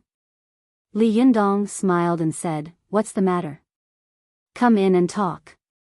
Besides, what can you ask me for?" Shenhui knew that she had made things difficult for Li Yundong again and again, so it was naturally impossible for him to have a good impression of her. She bit her lip, and tears kept rolling in her eyes. She begged in a low voice, "Immortal Li, I know you hate me, but for the sake of human life, please let bygones be bygones and help me." As she said this, she bent her knees and was about to kneel on the ground. Li Yundong quickly held her up, frowned secretly, and said very seriously, "First of all, you can call me Li Yundong, but don't call me Immortal Li. I'm just an ordinary person, not an immortal. Secondly, if you don't tell me what it is, how can I help you? Thirdly, what happened before was just a misunderstanding. There is no unresolvable grudge between me and you. Let bygones be bygones. Finally, your father Chen Wankai and I can be considered friends despite the difference in age. I am indebted to him for looking up to me and taking care of me in some matters. Even if it is for his sake, I will still help as much as I can. Get up quickly. What era is this? Why are you kneeling so easily? Really, who would believe that you are the daughter of the Shen family?" Shenhui wiped the tears from the corners of her eyes and got up with the help of Li Yundong. She originally had a baby face, and her appearance was pretty and delicate. Although she was petite, her figure was very hot. It could be said that she had an angel's face and a devil's figure. She looked like a pear blossom in tears. Even Ziyuan, who was beside her, couldn't help but come forward to comfort her softly and persuade her with kind words, not to mention Li Yundong, who had always had tender and protective feelings for women. After Li Yundong asked Shenhui to sit down on the sofa in the living room, he took a serious look at the girl in front of him. He couldn't help but associate the timid and sad girl in front of him with the shrewd girl he had met in the clothing store for the first time. The two images were so different that Li Yundong couldn't help but shake his head secretly. He thought to himself, "It's really fate. Who would have thought that the daughter of the Shen family in front of me is the shrewd little girl who scolded people indiscriminately?" Li Yundong saw that after Shenhui sat down on the sand, she just secretly shed tears, but never spoke. He knew that the girl was reserved after all and might be embarrassed to open her mouth, so he took the initiative to say, "Shenhui, why did you come to me? Is someone sick?" When Shenhui heard this, she immediately raised her head and nodded gently. Li Yundong was stunned. He thought for a moment and said, "Your father, Shen Wankai? No way. He took the medicine I gave him, so he should be in good health." Shenhui shook her head bitterly. "It's not my father." Li Yundong nodded slightly. "That's right. If he took my medicine and got sick, then someone must have done something to him behind his back. It's not a trivial matter. Shen Hui's body trembled slightly, and her fingers clenched together tighter. Li Yundong asked again, "Is that your mother?" In Li Yundong's opinion, Shen Hui must have knelt down and begged him because her close family was seriously ill and helpless, so she came to him. But to Li Yundong's surprise, Shen Hui shook her head and said, "No, it's Auntie Li." "Auntie Li?" Li Yundong asked curiously, "Which Auntie Li?" Shen Hui raised her head and looked at Li Yundong timidly, as if she was afraid that he would be angry. She stammered, "It's Shen Yu's mother." "Shen Yu?" When Li Yundong heard the name, he frowned and asked in confusion, "Oh, you mean Mrs. Li? Why is she seriously ill?" Shen Hui said hesitantly, "After Shen Yu was kicked out of the house by the old master, I don't know where he went. Auntie Li misses him day and night and doesn't want to eat or drink. Now, she's dying." Li Yundong looked at Shen Hui strangely and subconsciously wanted to ask, "Hasn't this Auntie Li always been against you? If she's gone, wouldn't it be more convenient for you to take over Shen Wansai's property?" But this question was too heart-wrenching. He could only think about it, not say it. But Shen Hui was also the daughter of a rich family, and she had lived in an environment of intrigue since she was a child. Li Yundong just glanced at her strangely, and she understood what he was thinking. Shen Hui explained in a low voice, "I know you will find it strange. Why did I ask you to save Auntie Li? My mother also told me not to save her, but I watched such a beautiful person, such a charming woman, lose weight bit by bit in front of my eyes, die bit by bit. I really couldn't stand it." As she spoke, Shen Hui's fingers were tightly twisted together. She raised her head, and her big eyes were full of tears. She choked and said, "I'm so scared, I'm really scared. I've never felt that this family is so cold and cruel as I do now. My father cut off my brother and his son. My mother gritted her teeth and cursed Auntie Li behind her back. Even my father didn't let me find a doctor to treat her. I don't know. I really don't know why our family has such a deep hatred. Why do we want to kill each other? Why is it like this?" At this point, Shen Hui couldn't help but burst into tears. "I know, Li Yundong, it's my brother, Shen Yu, who let you down, but the old master has already cut off one of his hands. Can this be considered as writing off the grudge? I really can't stand it. Although Auntie Li doesn't usually treat me well, I see such a big family, and now everyone wants her to die. I'm scared, I'm so scared. I'm afraid that one day, I'll end up like her, lying on the bed alone, waiting to die, and no one outside wants to save me. Everyone is looking forward to my death." Zi Yuan, who was standing to one side, let out a long sigh. She couldn't help but gently hold her in her arms and comfort her in a low voice. Li Yundong's face was as dark as water, and he was silent. After a long time, he got up and sighed. "Good luck, it's really good luck. Before I started cultivating, I stayed at home all day, hating and envying those rich second generations. Now it seems that I know how terrible the ways of the world are in a big rich family." Li Yundong shook his head and said, "Although Shen Yu is a scumbag, his family should not be harmed. I didn't expect that his mother would end up like this. I have some responsibility. But don't worry, I will definitely save her." Shen Hui was overjoyed. She looked at Li Yundong with tears in her eyes and said in a trembling voice, "Are you willing to save her? Even my father refused to let her go. Are you willing to let her go?" Li Yundong sighed and said, "There is no hatred in the world that can't be solved. Why wouldn't I save her? I don't know what old Master Shen is thinking. How could he implicate Shen Yu's mother?" After Shen Hui had experienced a series of great changes in her family, her original arrogant and domineering temperament had also been restrained a lot. She had become cautious and introverted. Although she was dissatisfied with her father, she still understood the truth that a son should not talk about his father. She quickly wiped her tears and said in a choked voice, "Then when are we going?"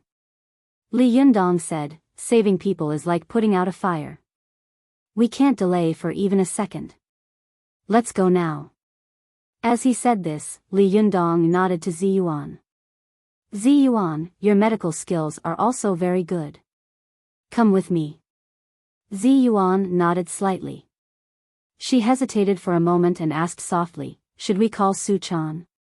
If there is any grudge, we can resolve it in person. Li Yundong thought for a moment, then shook his head and said, forget it. She is still taking a bath. This matter can't be delayed. Maybe if we go a step earlier, we can save a life. If we go a step later, we will be helpless. Ziyuan knew that this was just an excuse. With Li Yundong's ability, even if a person had just died, he could still save this person and bring her back to life for a while. He just didn't want Su-chan to be embarrassed when she arrived at the Shin family. Ziyuan nodded and stopped talking about this matter. She turned around and went out with Li Yundong. When the three of them walked to the stairwell, Li Yundong suddenly stopped and said to Ziyuan, by the way, call Chris. It's time for her to start learning about cultivation. Ziyuan smiled slightly and turned to enter Li Yundong's room. Not long after, Chris rushed out from inside, biting a card in her mouth. Her hands were behind her, and she was busy coiling up her wet golden hair. Li Yundong smiled and walked over to take her hands down. He gently brushed his palm over her head and said with a smile, you don't need to coil it up. Let's go. Chris touched her back, only to find that her wet hair was now dry as usual. She was secretly speechless and didn't dare to ask more. She draped her long golden hair over her shoulders like a waterfall and obediently followed behind Li Yundong. She glanced at Shenhui and greeted her politely. Shenhui secretly glanced at Chris. She didn't understand why Li Yundong wanted to take a blonde girl to her home, but she didn't dare to say much. She just quietly led the way. When the group of people arrived at the Shin family's villa by car, it was already about 8 o'clock in the evening. Logically speaking, this time should be the time when all the households were brightly lit and the most lively and warm. However, at this time, the Shin family's house was dark, and there was a dead silence all around. It was a sharp contrast with the last time Li Yundong and the others had come to the Shin family's house. Li Yundong only took a glance and shook his head in his heart. After they followed Shenhui into the villa, they found that the hall was also dark. After Shenhui turned on the light, the housekeeper came out. Who is it? After the housekeeper asked, he was surprised to find that Li Yundong and the others were behind Shenhui. He opened his mouth and said, shall we, you? Shenhui made a silent gesture to him and said in a low voice, Uncle Zhang, don't talk. I'll take. Immortal Li and Immortal Ziyuan to see Auntie Li. A strange look flashed across Butler Zhang's eyes. He retreated to the side and didn't say anything. Li Yundong followed Shenhui upstairs and came to the innermost small room. After pushing the door open, Li Yundong took a look inside and was immediately shocked. Chapter 778. When Li Yundong first saw Shin Yu's mother, Li Shaoxian, it was in the reception hall of the Longmen building in Dongwu City. At that time, Li Shaoxian was dressed in luxurious fur and jewelry. Although the child was in her 20s, she looked no different from a young girl in her 20s. She could be called a beautiful woman with outstanding temperament and outstanding beauty. No wonder Shin Wankai doted on her so much. But at this time, in front of Li Yunyang, Li Shaoxian was lying on the bed. Her black hair had become dry and pale, and her skin, which was as delicate as a young girl, was full of wrinkles. Her watery eyes were also deeply sunken at this time, leaving only 2 empty eyeballs embedded in them. She was motionless, as if she had died. If Li Yundong hadn't found that she was still breathing slightly, he would have thought that this once beautiful woman had died. At this time, Li Shaoxian was like a living mummy. Her appearance was like a skeleton, which made people feel terrified and creepy. Although Li Yundong didn't like this woman very much, he couldn't bear to see her like this at this time. He sighed softly. He turned his head and whispered to Shenhui, how did she become like this? Shenhui sighed softly and said, after Shenyu was driven out of the house by the old master that day, Auntie Li sent someone to look for his whereabouts in private, but they couldn't find him. Auntie Li was heartbroken. She missed her son every day and didn't eat anything. Now she has slowly become like this. Li Yundong frowned and said, she doesn't eat. You can inject her with glucose and give her liquid food. Isn't this letting her die on her own? Shenhui sighed and said, at first, the housekeeper Uncle Zhang thought so too, but when he wanted to help Auntie Li hit him like crazy and said that if he did this again, she would commit suicide. Uncle Zhang was afraid that she would commit suicide, so he had to let her go on like this. Li Yundong frowned again and asked, what about Mr. Shen? He doesn't care. Although Mrs. Li doesn't have a title, she has shared the same bed with him for 20 years. Is he so heartless? Shenhui glanced at Li Yundong and said hesitantly, no, it's not like that. It's. Li Yundong asked, is it because Mr. Shen blames Li Shaoxian for not teaching Shenyu well? Shenhui hesitated for a moment and nodded, but soon shook her head. Li Yundong frowned and was unhappy in his heart. He wanted to ask again, but at this time, he heard a low laugh behind him. It was Chen Wankai who had heard the news and rushed over. Young Master Li and Fairy Zi Yuan are here. Why didn't you inform me in advance? I could have gone out to welcome you. When Chen Wankai appeared at the door, his face was full of smiles, but his eyebrows were full of melancholy. His white hair was trembling, as if he had aged more than 10 years. Seeing him like this, the dissatisfaction in Li Yundong's heart weakened a little. He sighed secretly, smiled slightly, and said to Chen Wankai, Mr. Shen, you are still so polite. Chen Wankai looked around quickly. When he saw Shenhui, who was lowering her head timidly, and Li Shaoxian, who was behind her, he frowned secretly, but soon his brows relaxed again. He asked knowingly, what's the matter with young Master Li and Fairy Zi Yuan today? Li Yundong looked at Shenhui, who had lowered her head and was silent. He went straight to the point and said concisely, Shenhui asked me to treat Mrs. Li. Chen Wankai glanced at Shenhui, and a meaningful look flashed in his eyes. Before he could speak, Aunt Zheng, who was beside him, suddenly opened her mouth and scolded in a low voice, Shenhui, what are you doing? Come here. The third concubine, Aunt Zheng, had been fighting with Li Shaoxian for more than 10 years, and now the winner had finally been decided. Not only had she seen Li Shaoxian lose Shen Wancai's strongest weapon in the incident of Shenyu, but she had also pointed out that Li Shaoxian had poured out all of Shen Wancai's medicine in an attempt to kill Shen Wankai. It was also because of this matter that Shen Wankai was furious, and it became the last straw that completely crushed Li Shaoxian. Her third brother had finally defeated her fourth brother, and the east wind had finally overwhelmed the west wind. These days, the third concubine could be said to be proud and proud. Not only did she form a sharp contrast with Li Shaoxian, who was as thin as a match, but even when standing next to Chen Wankai, who was more than 10 years older, her face was still flushed. Shenhui lowered her head and slowly moved to Aunt Zheng. As soon as she approached, her mother scolded, you unfilial thing. You know that the old master hates this bitch to the bone, but you still saved her. Do you want to anger the old master to death? As she said this, she raised her hand and slapped Shenhui in the face. Li Yundong was furious in his heart. He raised his hand and grabbed the arm of the third concubine. He said in a deep voice, Mrs. Zheng, if you have something to say, let's talk about it. Why did you hit me? Although the third concubine was unhappy, she thought, I discipline my daughter. What does it have to do with you? But she also knew that the boy in front of her was no small matter. If it weren't for him, the Shen family would never have become like this, and she would never have been able to defeat Li Shaoxian. The third concubine quickly smiled and said, Young Master Li, you don't know. Our Shenyu used to be too lax in discipline, so now he has become like this.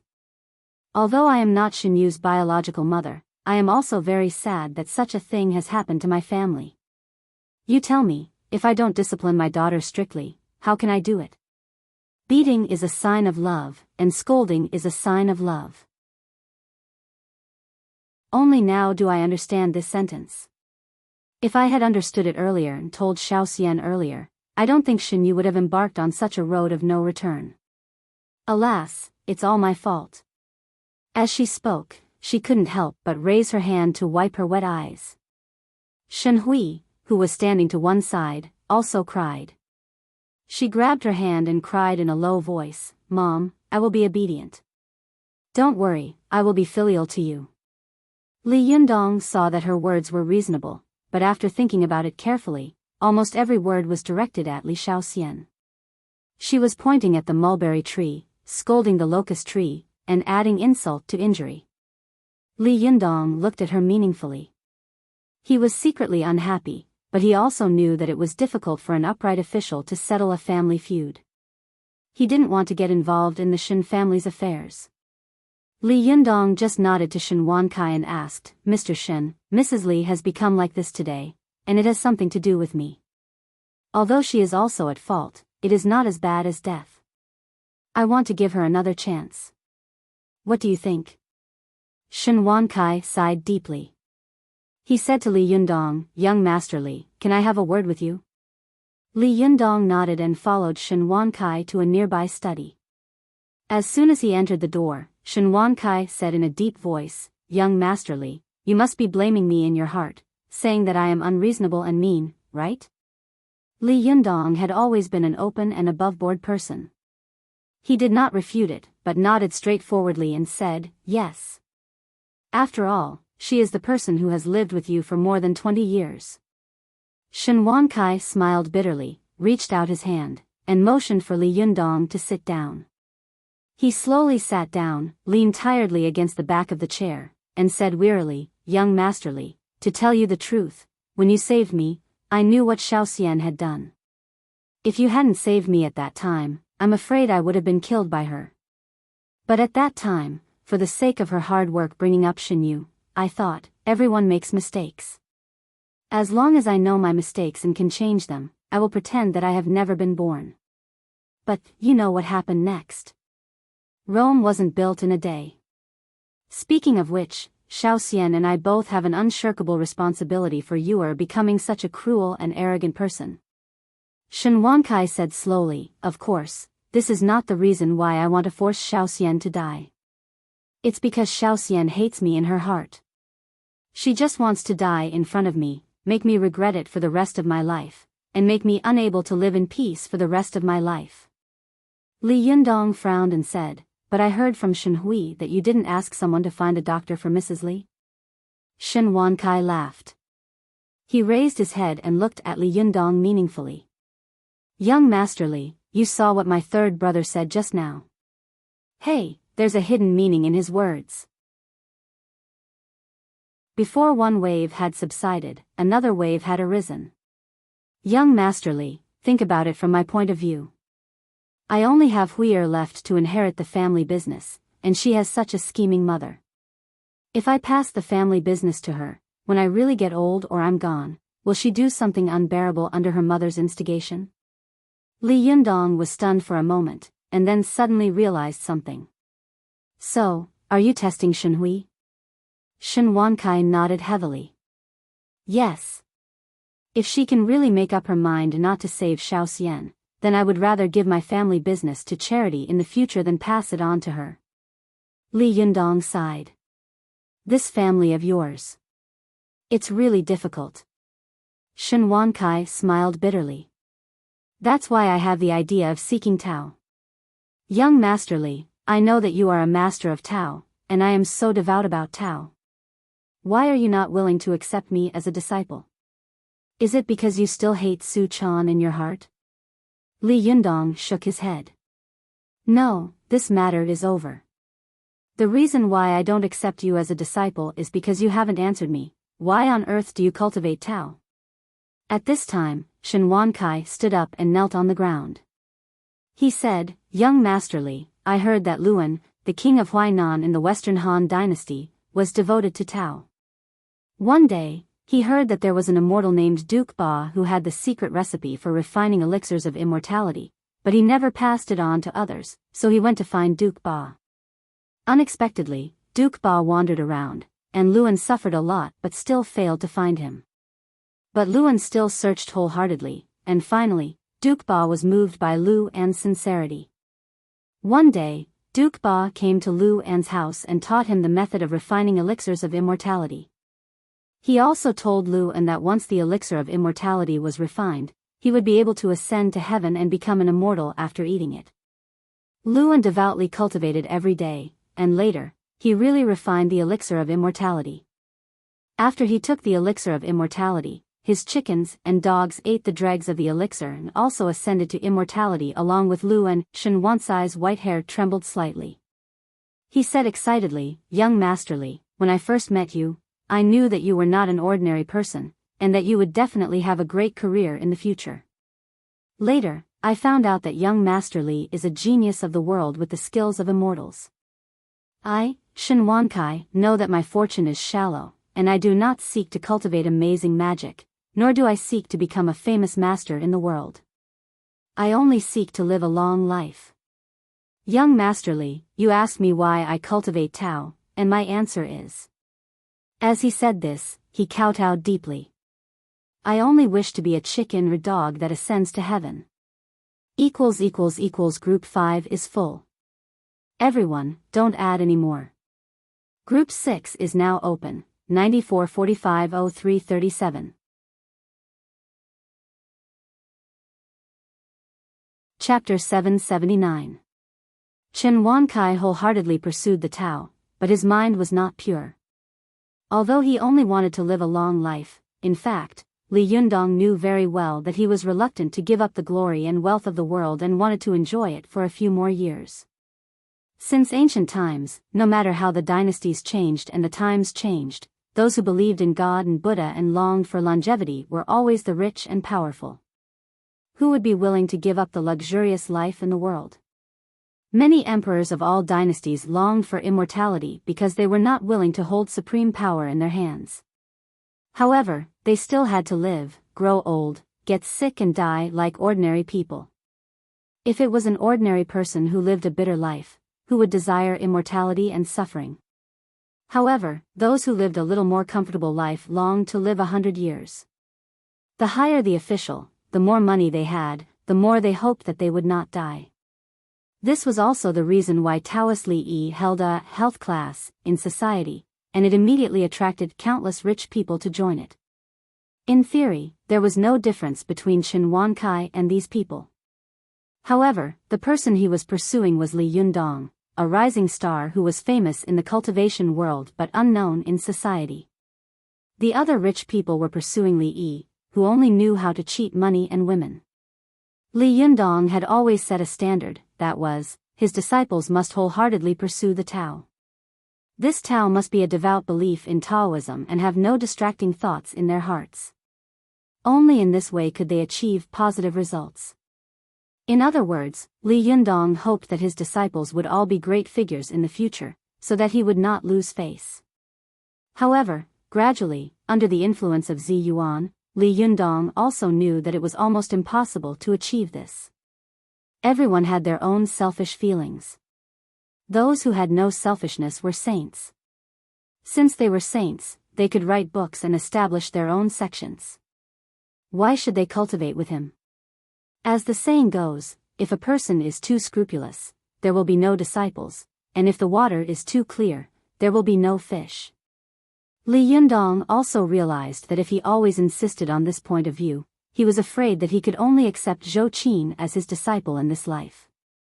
Although Zhou Qin's talent and opportunity were not inferior to his, he only had one disciple. If he established a sect in the future, he would be laughed at by others. Li Yundong understood this, so he no longer forced the other party to reveal his desire to seek the Tao. As long as the other party was not a wicked person, had a good heart, had opportunities, and had talent, then he could consider it. It was not the first time that Shen Wancai had made such a big bow in front of Li Yundong. Moreover, he was dozens of years older than Li Yundong. Li Yundong was really a little embarrassed to be begged and kowtowed by a man of his father's generation. He reached out to help Chen Wankai up and said, Mr. Shen, please get up first. Chen Wankai shook his head stubbornly. Young Master Li, if you don't agree, I won't get up today. Li Yundong hadn't expected that the boss of a group would be so shameless. He couldn't help laughing and said, Mr. Shen, how can you cultivate with me if you kneel on the ground? Chen Wankai raised his head in surprise, and his voice trembled with ecstasy. Young Master Li, you agree? Li Yundong smiled and said, Mr. Shen, I am not an unreasonable person. Since you have said so, I have no reason to disagree. However, although I promise you, I can only accept you as a nominal disciple for now, just like Chris. Chris? Chen Wankai was slightly stunned, but then he reacted. Is it the foreigner who came with you, young Master Li? Li Yundong nodded. That's right. Chen Wankai stood up with Li Yundong's help. He smiled cautiously and said, Li. Master, has your disciple been sent abroad? She's really amazing. Li Yundong smiled and said, she is also a fated person, and part of her blood is Chinese. You can talk to her in private. Her Chinese language is very good. Let's not talk about it now. Let's go save Li Shaoxian first. Chen Wankai nodded and sighed softly. If a person has the intention to commit suicide, I'm afraid that even if you are a real immortal, you can only save her for a while, not for a lifetime. Li Yundong thought for a moment and said, that's better than not saving her. Chen Wankai sighed and said, Master, you are really kind. Nowadays, people only care about their own interests. They don't care about the lives of others. What's more, Shaoxian has more or less offended you in the past. Li Yundong waved his hand and said, don't mention it. With that, he turned around and went out of the door, returning to Li Shaoxian's room. Although Chen Wankai was the emperor of his family and company, he carefully adjusted his role in front of Li Yundong. He followed Li Yundong step by step, neither too far behind nor too far ahead. After entering the room, Chen Wankai saw Chris standing quietly to the side. He stepped forward and bowed slightly, saying with a smile, Hello, Shiji.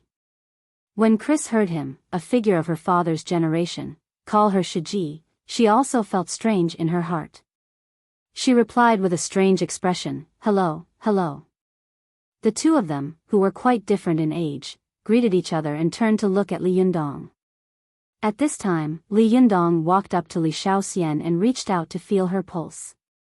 As soon as his hand touched Li Shaoxian's skin, Li Shaoxian's whole body trembled. Then, her two deeply sunken eyeballs moved abruptly, as if a dead person had come back to life. Her originally empty eyes also had a strange color in an instant. This is the consequence, and there is a reason why a person can come to this point today. If you give up on yourself like this, you are simply avoiding your own mistakes and responsibilities. You can't find Xinyu now, but have you ever thought that if one day Xinyu suddenly learns from his mistakes and turns over a new leaf, but you have already given up on yourself and are no longer in the world? How do you expect him to face all this? Won't he go back to the crooked path? Li Jiandong said earnestly, Mrs. Li, you have worked hard to raise your child. I can understand your sadness and grief, but I don't think you want the child you raised to become an evil person in the future, do you? Don't you want your child to be looked at in the eye and praised by others one day? If you want to, cheer up first. I can save you for a while, but the only person who can save you for a lifetime will always be yourself. Listening to Li Jiandong's words, Li Shaoxian's eyes were full of tears. Her lips trembled slightly, and after a long time, she said in a trembling voice, Can I still see my Yuer? Li Jiandong said in a deep voice, that depends on whether you have a firm and persistent heart. Mrs. Li Shaoxian choked with sobs and said, It's my fault. I didn't teach Yuer well. Immortally, I want to find my son and give him a chance to turn over a new leaf. I want to teach him well again. Please save me. Li Jiandong nodded slightly and gently pressed his hand between Li Shaoxian's eyebrows. He said softly, It's good to know your mistakes and correct them. Mrs. Li, have a good rest. The Jinxi in his body slowly flowed into Li Xiaoxian's body. Li Xiaoxian only felt warm all over, and after a while, she fell asleep. Chris, who was standing to one side, had seen Li Jiandong pull her grandmother back from the embrace of death in the blink of an eye. Moreover, she looked radiant and much younger. But now, Li Jiandong only let Li Xiaoxian fall asleep slowly, not like he had treated her grandmother. She couldn't help asking curiously, "Master, why didn't you cure her?" Chris had been with Li Jiandong and the others for a long time, and her Chinese had become more and more fluent. She was a blonde with blue eyes, and as soon as she opened her mouth, she spoke in standard Chinese, which naturally attracted the curious attention of Shen Wankai and the others. Li Jiandong looked at her with a smile and said, "Chris." However, Chris suddenly interrupted Li Jiandong. She knelt down, raised her head, and said seriously, "Master, I want to tell you that from today on, I will change my name to Lin Miao." "Isn't this the Chinese name you gave me?" Li Jiandong looked at Chris meaningfully and said, "Then you have to understand that from now on, there will only be Lin Miao, and there will be no Chris." Chris said this to Li Jiandong at this time, obviously to tell him that she wanted to concentrate on cultivation with Li Jiandong and asked him to accept her as a disciple. Li Jiandong's words were full of subtext. It was obvious that he was telling Chris that if she wanted to be a disciple, she had to abandon everything and wholeheartedly adapt to her new identity, Lin Miao. Chris bowed down seriously and said, "Yes, from now on, there will only be Lin Miao in this world, and there will be no Chris." Li Jiandong looked at her with a smile and said, "Does your grandmother know?"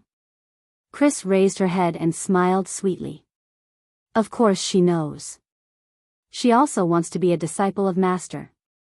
Li Jiandong laughed, reached out his hand, and gently stroked her head. "Well, from today on, you are Lin Miao."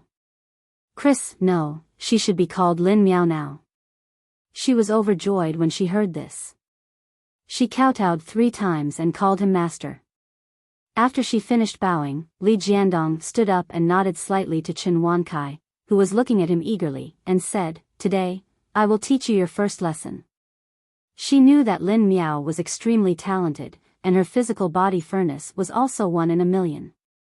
She had the advantages of the West but not the disadvantages of the West, and the advantages of the East but not the disadvantages of the East. Needless to say, she had not only been transformed by the Diyuan Jin Dan, but also been able to become a disciple of the reincarnated Wisdom King. Such a person, what kind of achievements could she achieve in the future?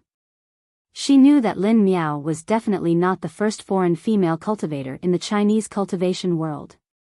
In the year 2000 before her, the Chuanzhen Dragon sect had accepted a French blonde beauty as a disciple of the 32nd generation.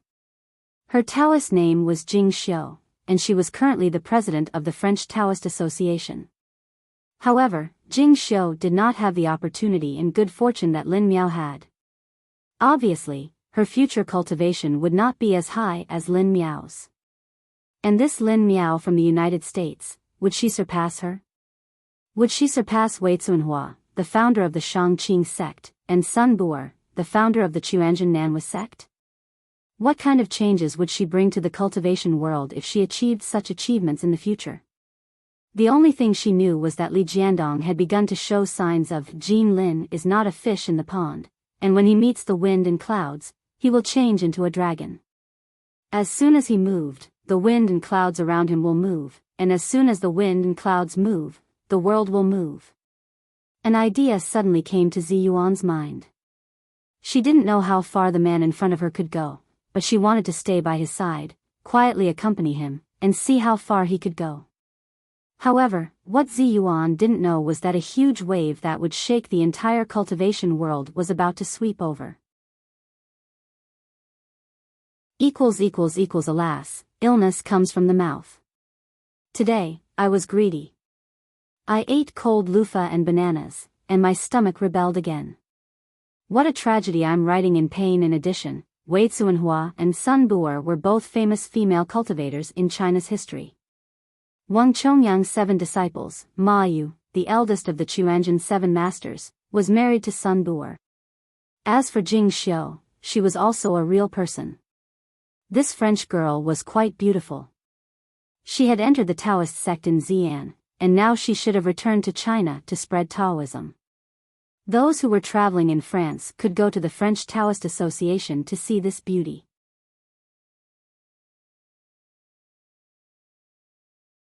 Chapter 780.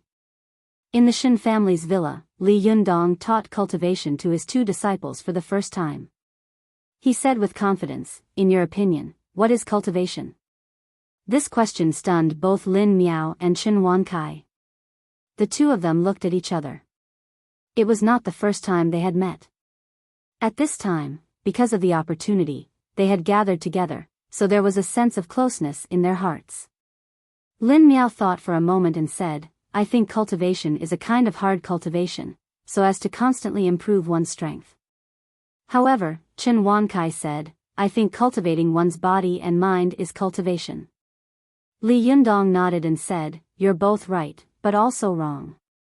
In short, cultivation is to strengthen one's body and spirit through the method of cultivating one's body and mind. That is what the Taoists call dual cultivation of life and spirit.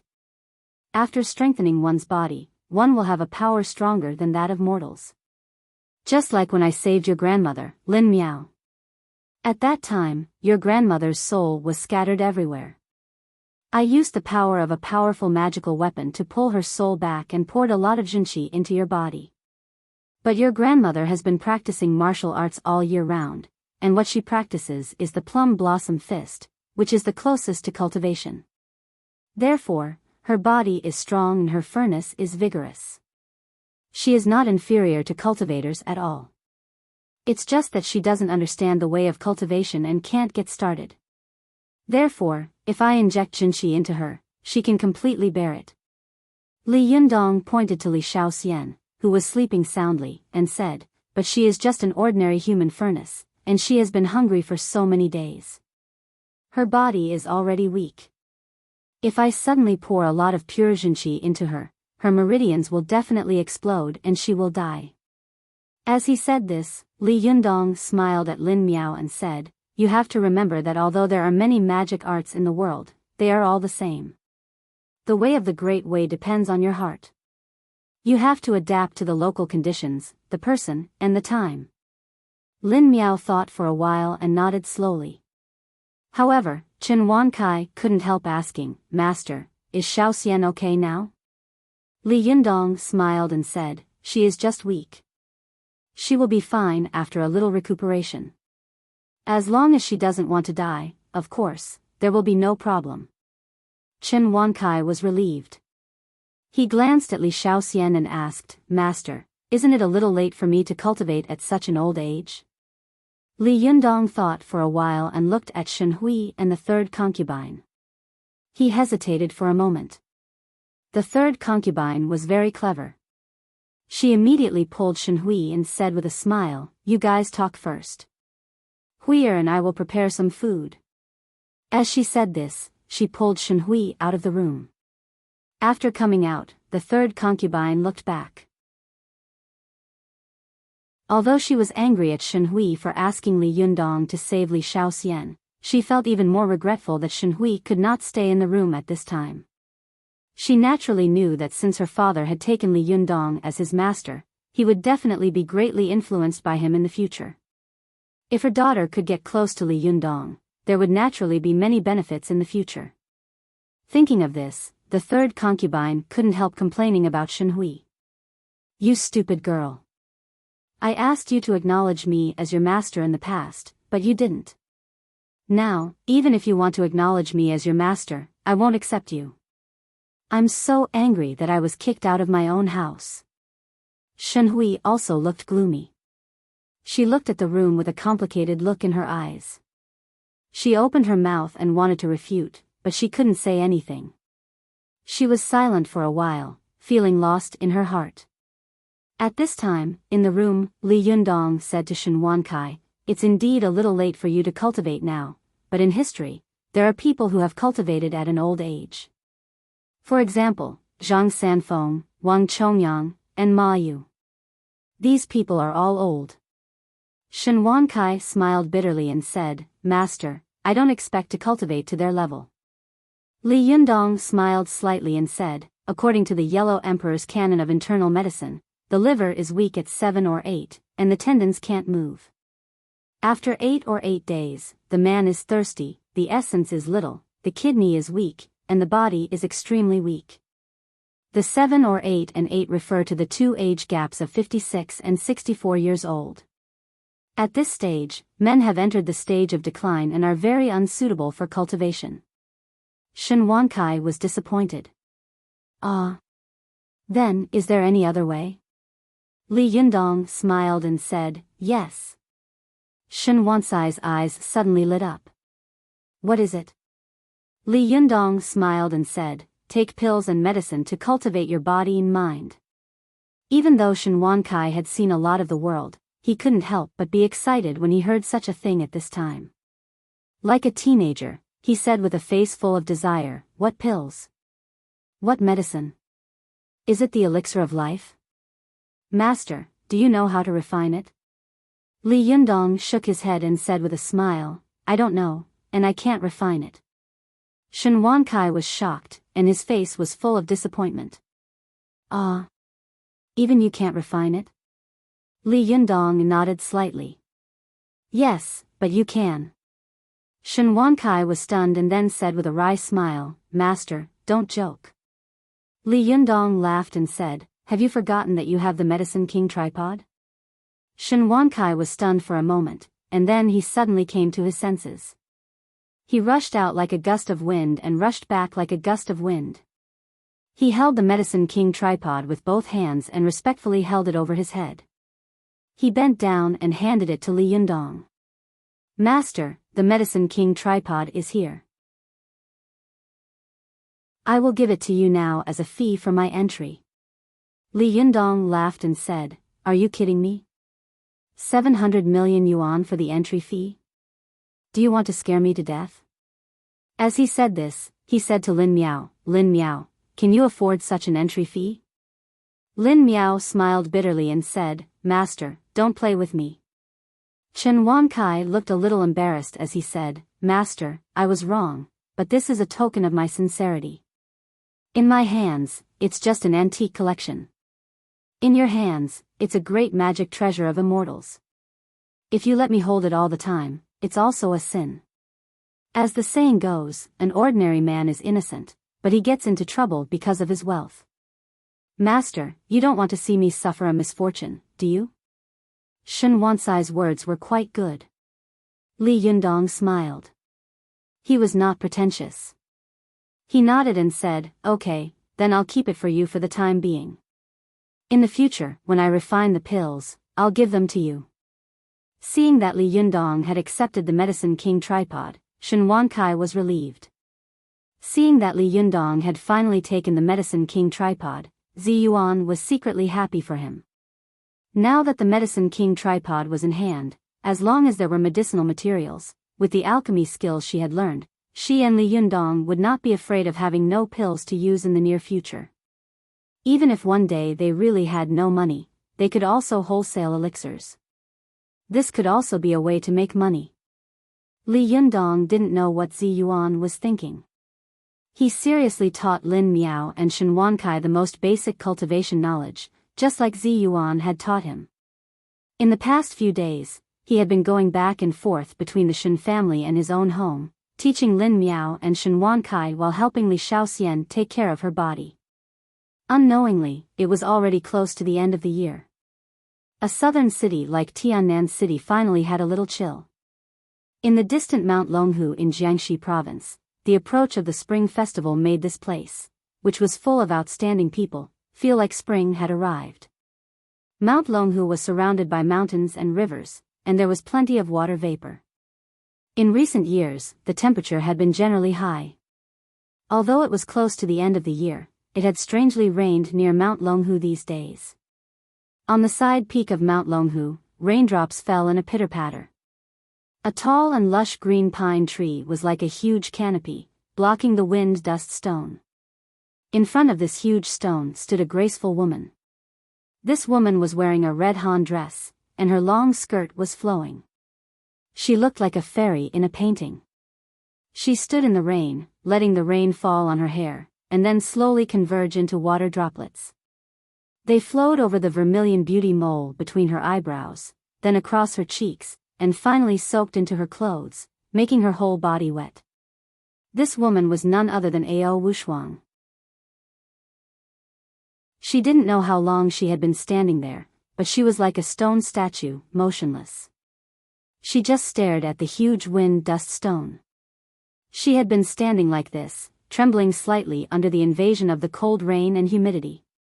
At some point, a low sigh finally came from behind Ao Wushuang. Are you going to stand like this forever? Why are you hiding from someone who comes to see you? Hearing this voice, Ao Wushuang's body trembled.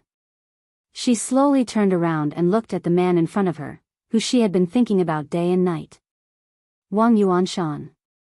Are you finally willing to come out and see me? Ao Wushuang's voice was a little hoarse as she whispered.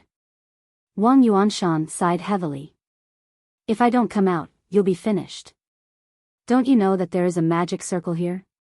Not only does it imprison my feet so that I can't leave Mount Longhu for the rest of my life, but it will also slowly weaken the magic power and jinqi of demons like you. Have you felt cold these days? Have you felt that your magic power is draining very quickly? Ao Wushuang couldn't help but say excitedly, I don't think so, and I don't care about these things. I only care about why you are so heartless to me. Tell me, why are you like this? If you don't explain it clearly today, I will die in front of you. A hint of pain finally flashed through Wang Yuanshan's eyes. He shook his head sadly and said, I thought that after 10 years, your feelings would gradually fade, and you would eventually forget me. But I didn't expect. Tears welled up in Ao Wushuang's eyes. She couldn't tell which were tears and which were rain. She cried, how can I forget you? You stole my heart away 10 years ago. My heart has always been with you. How can I ever forget it? Tell me, tell me. Wang Yuanshan looked extremely pained. He lowered his head and said in a low voice after a long time, then I'll give it back to you now, okay? Ao Wushuang hissed, it's too late, it's too late. Wang Yuanshan raised his head, his eyes full of tears. He said, silly girl. Why are you so silly? Seeing him like this, Ao Wushuang couldn't help but feel moved. She was surprised and happy, but also afraid. She tentatively said, you still love me, don't you? You said that before, so you must have suffered a lot, right? The more Ao Wushuang spoke, the more excited she became. She couldn't help but walk quickly to Wang Yuanshan, grab his arm, and shake it hard. Tell me, you still love me, don't you? Wang Yuanshan raised his head, as if he was unwilling to let his tears roll down. He said bitterly, if I say no, will you believe me? Ao Wushuang shook her head quickly. I don't believe it, I don't believe it. You must still love me. I knew it. At this time, Ao Wushuang felt as if her heart was about to explode. She was so happy that she hugged Wang Yuanshan and murmured, I knew you still loved me. Wang Yuanshan raised his hand and wanted to stroke Ao Wushuang's hair, but his hand froze in midair. In the end, it fell on her shoulder and slowly pushed her away. Wang Yuanshan said bitterly, Wushuang, you shouldn't have come. Don't you know that the magic formation under my feet will constantly drain your spiritual power? Ao Wushuang's face was full of tears, but her eyes were full of joy. She shook her head and said firmly, I'm not afraid. As long as I can be with you, I'm not afraid of anything. Wang Yuanshan raised his head in pain. But I'm afraid. Ao Wushuang couldn't help but shout, what are you afraid of? What are you afraid of? Wang Yuanshan looked at Ao Wushuang deeply and said slowly, the magic formation under your feet is called the Absolute Love Extinguishing Array. At first, your spiritual power will slowly drain, but slowly, your cultivation will continue to regress. From 7 tails to 6 tails, from 6 tails to 5 tails, and in the end, you will become an ordinary fox with only 1 tail. At that time, you will no longer have spirituality or demon power. Even all your previous memories will disappear, and you will become an ordinary fox. Wang Yuanshan stroked Ao Wushuang's cheek lovingly and said in a trembling voice, "Do you want to become like this?" His words made Ao Wushuang feel as if a bolt of heavenly thunder had fallen from the top of her head. Her beautiful face turned pale and pale. How could this be? Why was this happening? If she became an ordinary fox and didn't remember Wang Yuanshan, then, what was the difference between her and being dead? But if she couldn't be with Wang Yuanshan, what was the point of living? What should she do? What should she do?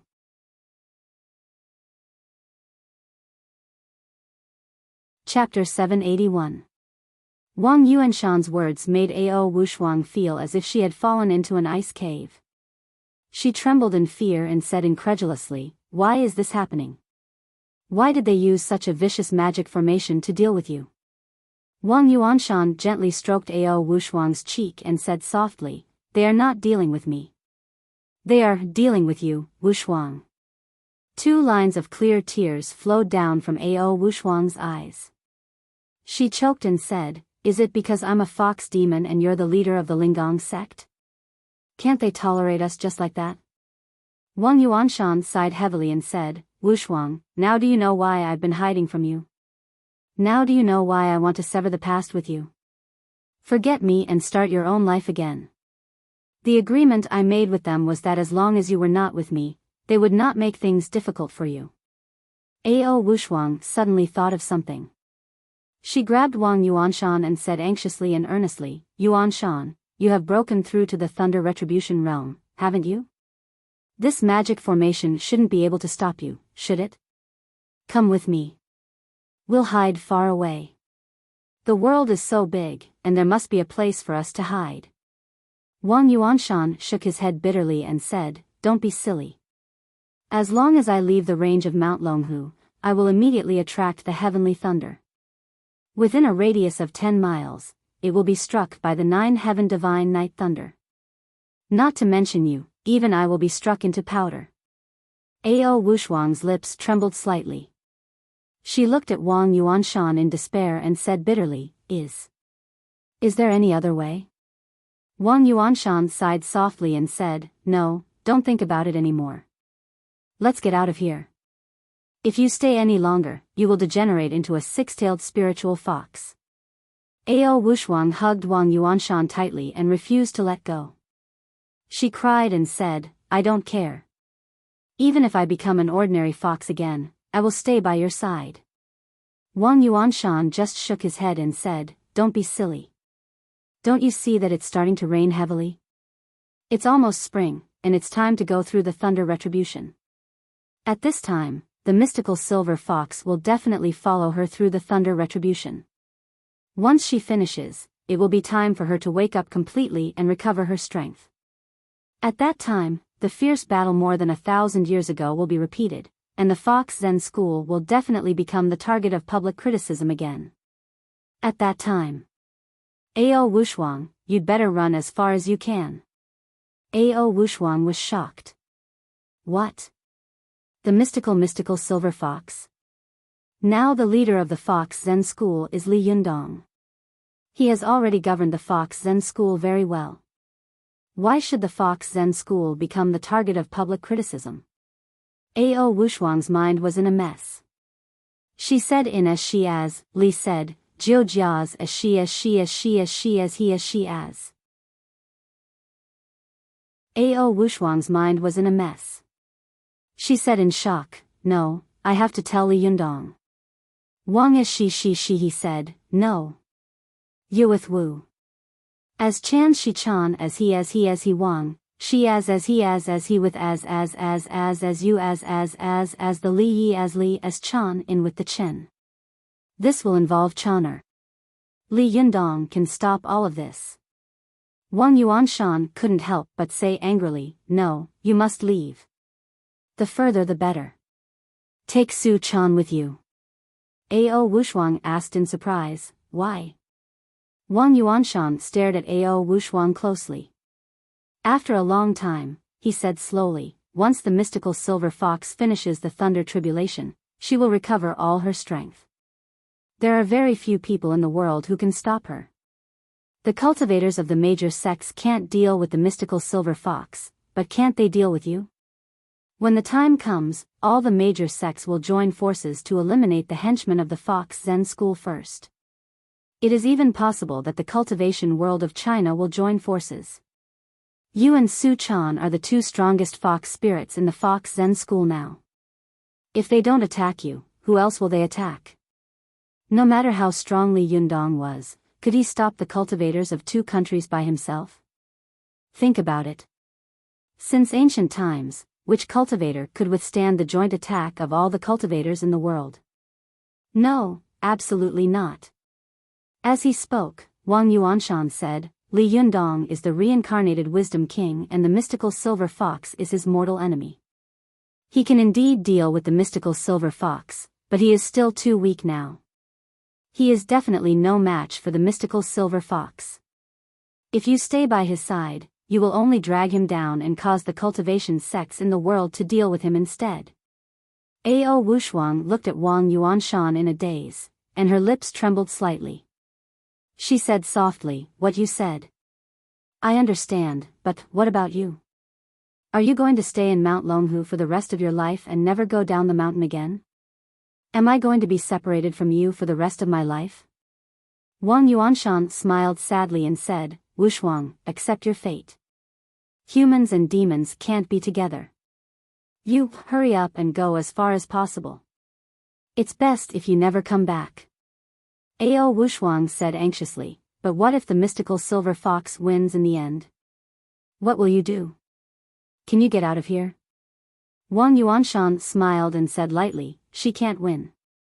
Zhang Tianshi and Master Purin had sensed that chaos was coming more than 10 years ago, and they had already made preparations. Go away and don't come back again.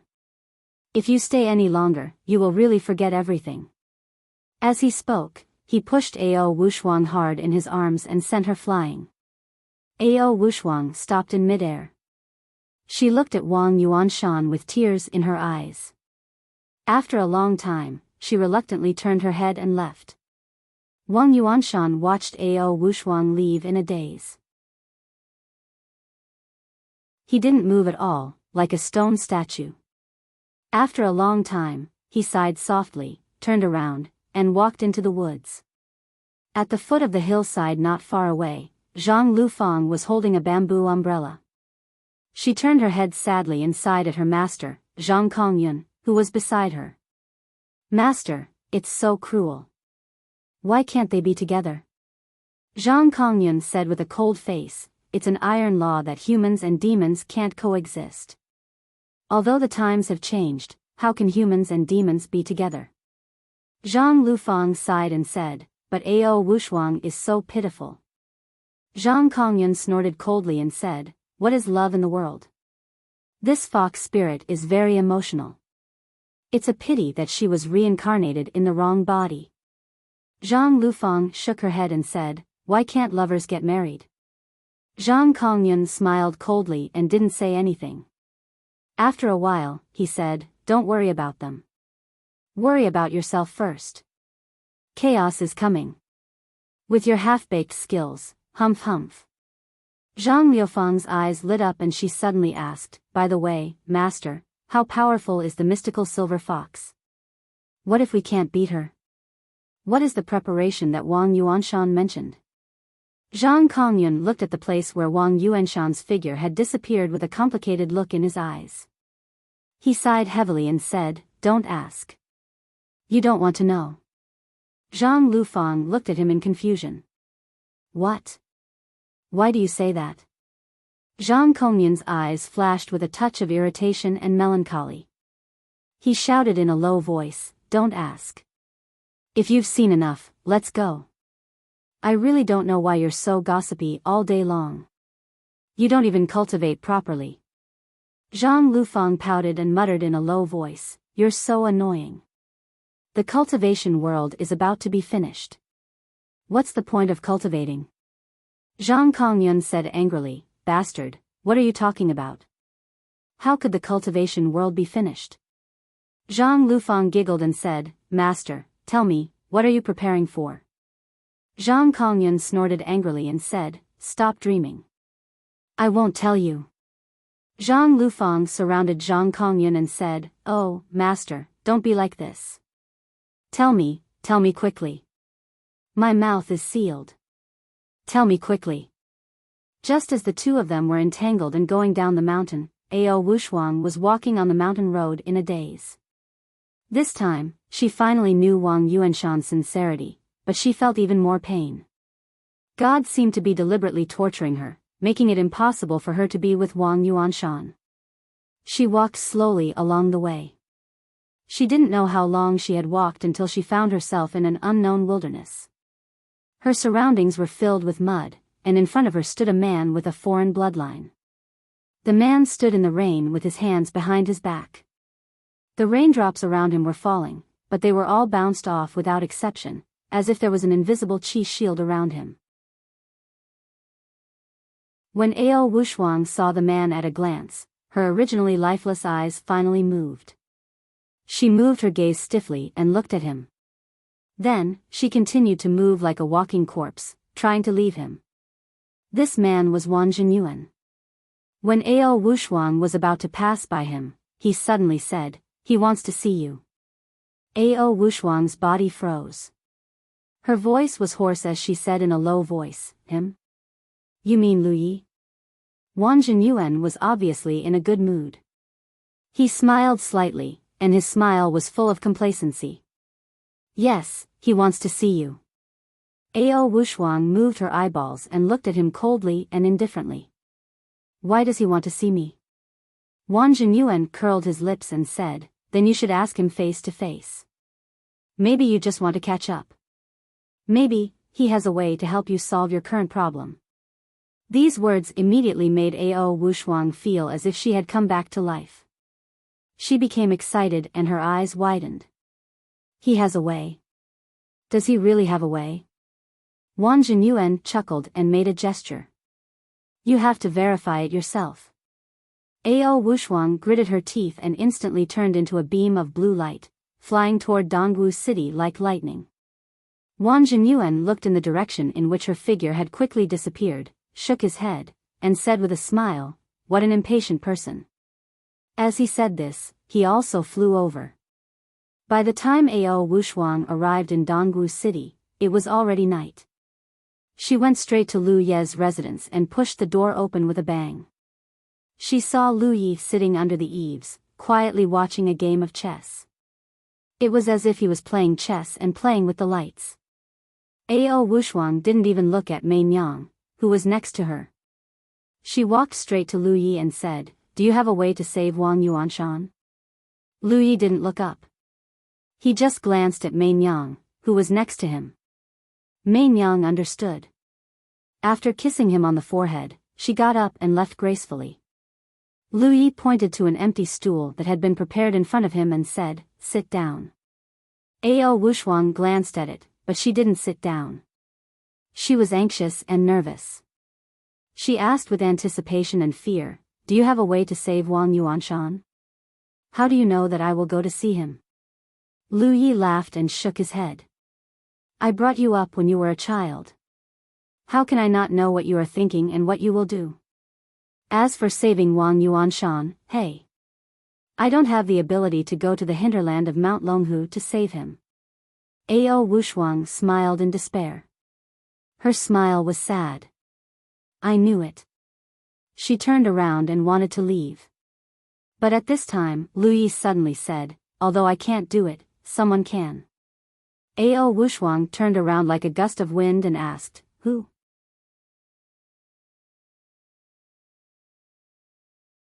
Chapter 782. Lu Yi gently played with the chess piece in his hand and looked at Ao Wushuang with interest. He said, "Do you want to be with Wang Yuanshan so much?" Ao Wushuang's face was very ugly. She bit her lip and said, "Hurry up and tell me." Lu Yi sneered and said, "In order to be with him, you don't care about anything. You don't care about the Shiji and Shimi you get along with day and night, and you don't care about your master. I really want to know how many things you can give up in order to be with him."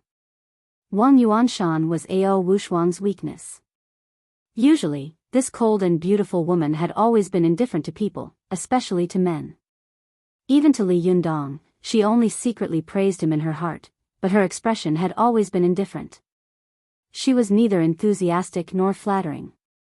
She was also strict with Su Chan and kept a straight face. At this time, Ao Wushuang was meticulous and calm. She was no less quick-witted than Zi Yuan and Zhou Qin. But at this time, Ao Wushuang was so worried that she lost her composure. She was no longer as quick-witted as she usually was. She bit her red and soft lips so hard that they almost dripped blood. She said hatefully, "What on earth do you want to tell me?" Lu Yi smiled slightly, as if everything in the world was under his control.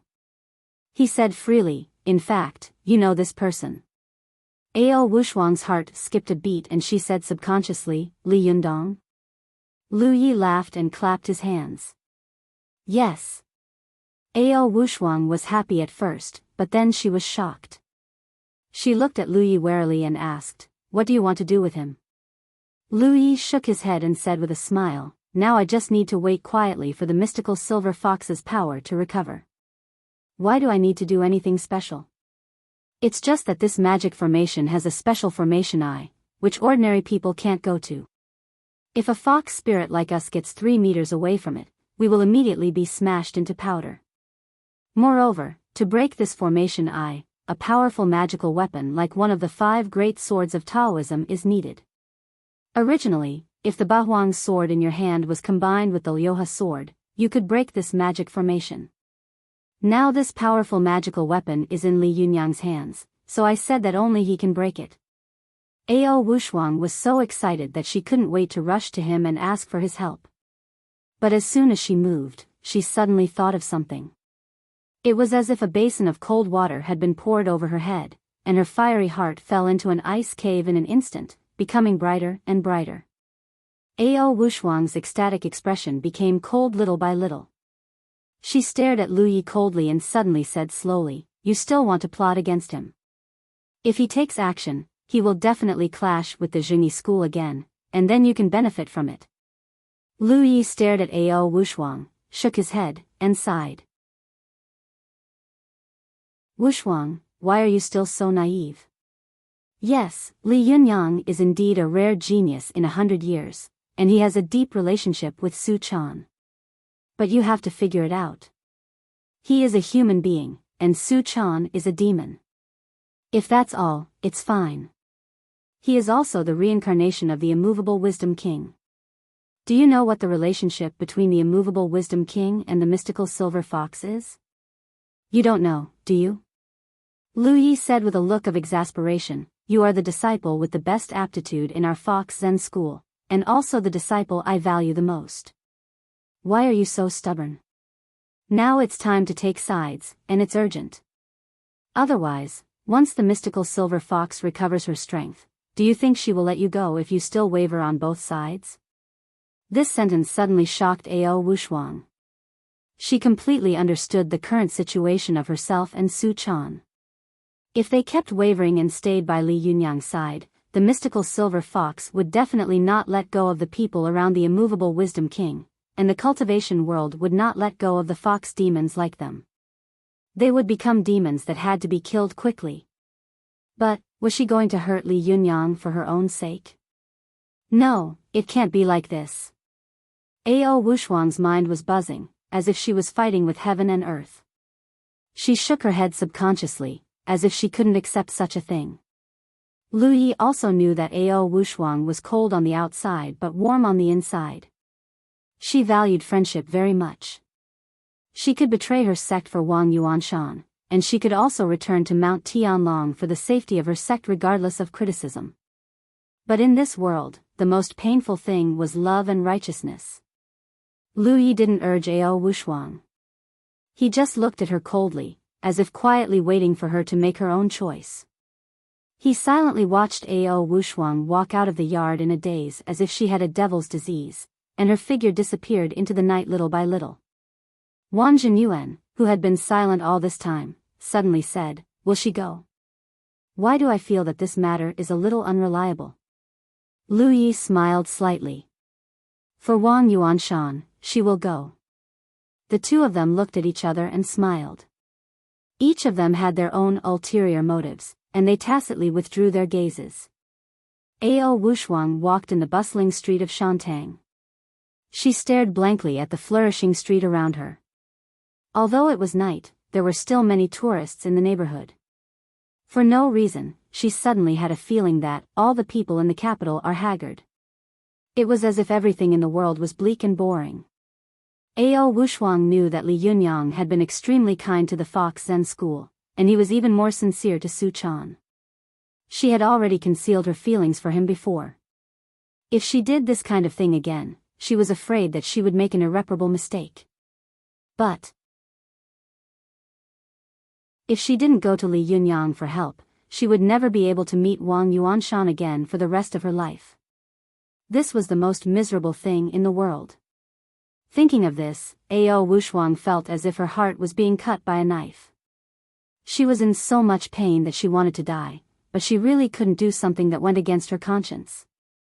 Now she really wanted to kneel down and ask the gods in the dark, "God, what should I do? Who can show me the way?" But of course, God would not answer her. God was heartless and treated all living things as dogs. There were so many perverse and evil people in the world, but God did not punish them with a bolt of heavenly thunder. How could he pay attention to Ao Wushuang, a little fox spirit? Ao Wushuang walked on the street in a daze. Along the way, there were pairs of figures, and all she could hear were happy songs and laughter. All of this made her more and more depressed. But just as she walked out of Shantang in a daze, she suddenly heard a noise. It turned out that there were several people quarreling in the shop next to the street. Standing at the door was a woman in her 40s. She was wearing a flowery coat and was a little bloated. Her face was full of the marks of time. The woman's small eyes were a little dim. Although her appearance was not very good, others could tell at a glance that she was a yellow-faced woman who was diligent in housework. At the door of her pearl shop, the woman sat down on the cold and hard bluestone ground, crying with snot and tears. She said in the native language of Dongwu, "Why are we all so conscientious?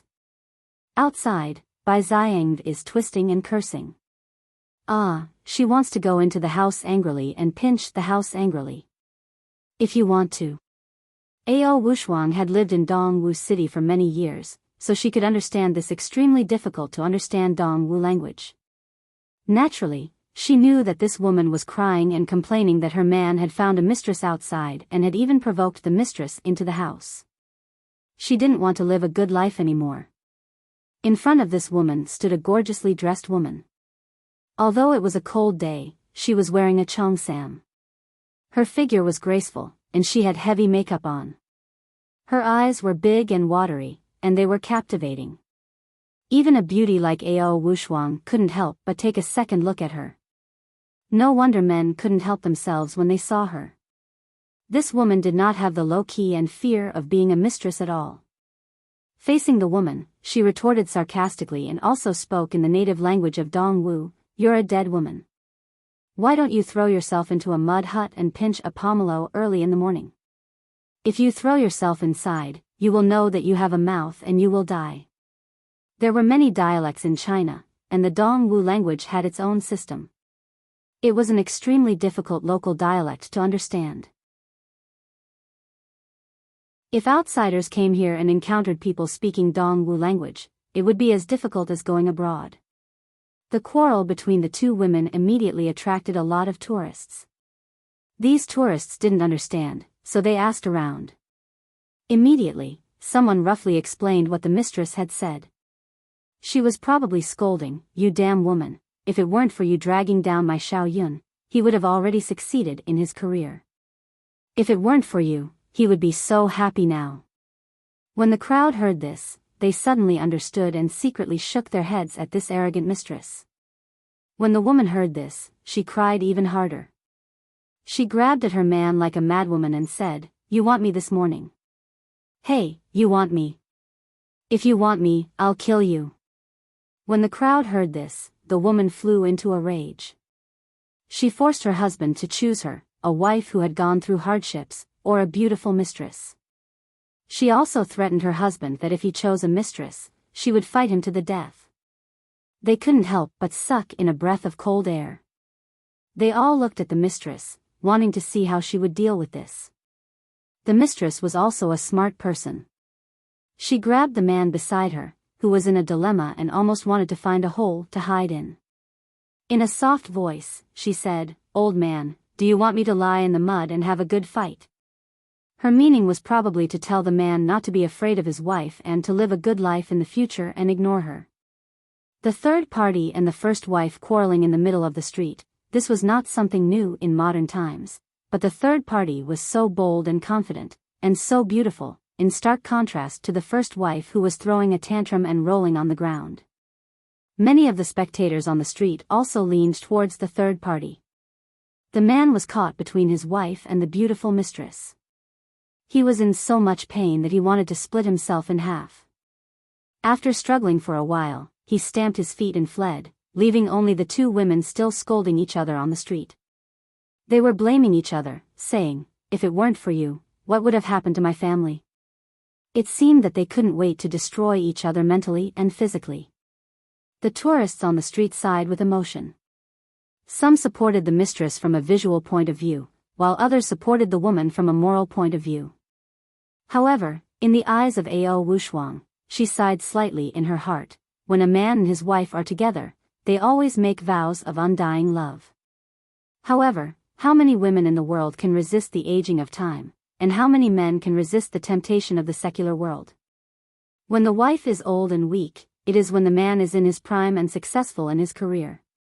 At this time, there are often young and beautiful mistresses who take advantage of it. It is easy to find a priceless treasure, but it is difficult to find a lover. Although she and Wang Yuanshan were in so much pain that they wanted to die, she was lucky that she did not meet a heartbreaker. Obviously, Su Chan was also lucky. She met Li Yundong, who was also infatuated with her. This was the most difficult thing in the world. How could she meet such a good man after hundreds or thousands of years of cultivation? She knew how to cherish the relationship between her and Wang Yuanshan. Although she would die 100 times without regret, how could she hurt Li Yundong and Chaner for her own personal feelings? In this way, not to mention whether Wang Yuanshan would forgive her, she would not forgive herself in the future. At this moment, Ao Wushuang suddenly made up her mind and stopped swaying. However, just as Ao Wushuang was about to leave, her heart suddenly skipped a beat. She suddenly thought of the words, "If it weren't for you," that the two of them kept repeating. Ao Wushuang's mind was buzzing, and an extremely bold idea suddenly came to her mind. She thought to herself, if it weren't for the mystical silver fox, then she wouldn't have to make such a painful choice. At this time, the mystical silver fox's strength had not fully recovered. If she wanted to make a move, it was the right time.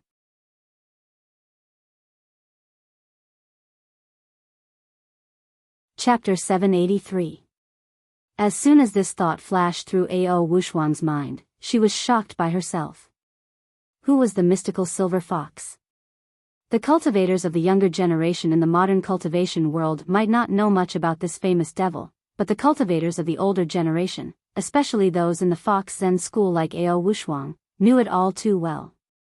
This was a figure who had single-handedly set off the 10-year war between the north and the south of the Chinese Taoism. This was a hero who had single-handedly caused the collapse of the late Tang dynasty and the division of China into 5 generations and 10 countries. This was a strong man who had provoked the anger and fear of the cultivators of the Chinese Buddhism and Taoism. This was a strong man who could still escape after a group attack. This was a monster who had only escaped to Japan with 1 soul and 2 souls, and could still beat the strongest demon in Japan, Yamada no Orochi. This was the mystical silver fox, who had been severely injured but could still fight against the entire Japanese cultivation world and 80,000 elite soldiers with her human body. This kind of unparalleled expert, this kind of legendary figure, he actually wanted to kill her. Even though Ao Wushuang was extremely bold, she couldn't help but be frightened by this thought at this time. She subconsciously looked around, as if just thinking about this thought would arouse the killing intent of the mystical silver fox. Ao Wushuang looked around in horror, but there were tourists and bright lights all around. Such a noisy scene calmed Ao Wushuang down slowly, as if hiding in the crowd would bring her great safety. After she calmed down, she thought of Wang Yuanshan and herself, and great courage suddenly surged in her heart. Ao Wushuang knew that if she wanted to attack the mystical silver fox, the best way was to publicize the current whereabouts of the mystical silver fox. Naturally, someone would come to find trouble with her. But there were two things wrong with doing this. One was that the mystical silver fox was likely to break through the encirclement and hide again. If she hid this time, she would be completely hidden in the darkness, and no one would be able to find her. When she appeared again, the world would be shocked, and a calamity would come in an instant. As the saying goes, one can only be a thief for 1,000 days. How can one guard against thieves for 1,000 days? If everyone waited for the mystical silver fox to appear all day long, they would not cultivate and would be ready for battle all day long. The second point was that once the news got out, Lu Yi would definitely know that it was related to him. At that time, with Lu Ye's character, he would definitely go all out and immediately find trouble with Su Chan and Li Jiandong. With his strength, it would not be a problem for him to defeat Li Jiandong. Even if Li Jiandong could escape, the people around him would not be able to escape. Now Lu Yi didn't do anything to Li Yundong, because he still hoped that Li Yundong and the Chinese cultivation world would fight to the death. But if he let out the news and pointed his head at the mystical silver fox, Lu Yi would definitely go crazy and fight to the death. Although Li Yundong was strong now, there was still a gap between him and Lu Yi, the eight-tailed earth fox in the Thunder Retribution realm. Especially once the mystical silver fox recovered all its strength would be even more terrible. What Li Jiandong needed now was time. The heavenly thunder was coming. Once he could get through the thunder tribulation, his strength would improve by leaps and bounds again. Therefore, Ao Wushuang knew that if she wanted to kill the mystical silver fox, she could only do it secretly. She could not let anyone else know, not even Su Chan. Understanding this, Ao Wushuang slowly moved her feet and walked out of the crowd. She slowly left the bustling street and hid her figure in the thick darkness. Just as Ao Wushuang decided to do something earth-shattering, Li Jiandong and the others did not notice that a terrible turmoil was about to sweep through. Not only them, but also the ordinary people living in the bustling city like them were preparing to celebrate the Spring Festival without noticing it. Now that the Spring Festival was approaching, even the schools that were open later had already started their winter vacation. Many students packed up and returned to their hometowns. Tiannan University had become extremely deserted for a while. Most of the students who rented houses near the school had also checked out. The landlord's business had plummeted and entered the off-season. Early the next morning, the landlord, Mrs. He, got up early and went to her rented house to collect the rent, as if she was afraid that if she was late, the students would run away with her appliances, furniture, and rent. Mrs. He twisted her plump body and climbed up the stairs with difficulty. Step by step, she climbed up the stairs. The family she went to today had left a deep impression on her. Even with her eyes closed, she could feel the door. The reason was very simple. Because there used to be a couple who didn't know the immensity of heaven and earth living in this family. Not only had they broken their home appliances and chandeliers, but they had also almost blown up the house. Thinking of that coquettish little fox spirit, Mrs. He was a little angry, especially when she thought of the young man who had humiliated her in front of everyone. She sneered again and again. How could a guy like him open a tea house? How could he shamelessly say that he could do business all over the world? A toad yawning, how arrogant. His arrogance was boundless. As Mrs. He climbed the stairs laboriously, she thought about some unpleasant things. In her life, the happiest time was when she was collecting rent, because she could happily enjoy the various fawning smiles of the tenants, as well as the faces of them pleading for her. The value and meaning of her life was reflected to the greatest extent at this moment. But when Mrs. He finally climbed to the door, she quickly lost her happiness. She found that no matter how hard she knocked, no one answered the door. She opened the door and took a look, only to find that there was no one in the room. Although the clothes and furniture were still there, she had come all the way to collect rent, but the other party was not at home. This really made her unhappy. If she had known earlier, she would have called in advance. Although Mrs. He grumbled in her heart, she knew that even if there was a next time, she still wouldn't call. She liked to launch surprise attacks, and that was the only way she could perfectly appreciate the different reactions on the faces of the tenants, just like when she had suddenly attacked Li Yundong. Mrs. He was about to leave with a sullen look on her face when she suddenly heard footsteps coming down from upstairs. She looked up and saw that it was the tenant's classmate, who was also a student of Tiannan University. Although Tiannan University had already started its winter vacation and many students had already left the campus, there were still some students who lived far away and didn't want to spend money to go back.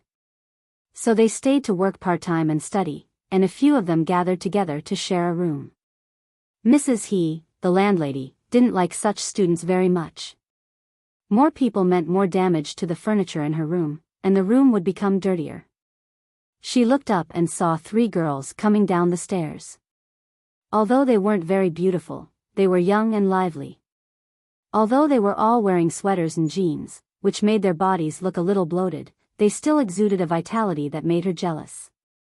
Mrs. He's physique was exquisite and her looks were not ordinary. Coupled with her special identity, the 3 girls who came downstairs recognized her at a glance and greeted her one after another. The landlady smiled hypocritically.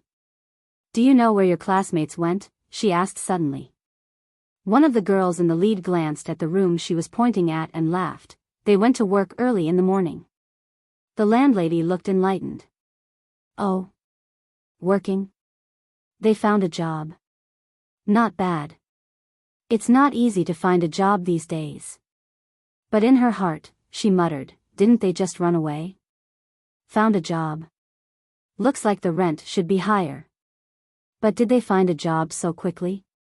Did they go to the brothel? Nowadays, there are a lot of female college students in the brothel. I don't want my house to become a chicken coop." She quickly smiled and asked, "What kind of job did they find?" But in her heart, she was planning to drive them away as soon as the landlady said something suspicious. But soon, the girl smiled and said, "They're waitresses in a tea house." The landlady sneered in her heart. "TSK, college students are so worthless now. They can only be waitresses." But she smiled and said, "That's not bad. How's the income? Where's the tea house?" Although Tiannan City was a southern city, it couldn't be compared to places like Guangdong and Fujian, where people like to drink kung fu tea. Tea houses were everywhere in these 2 places.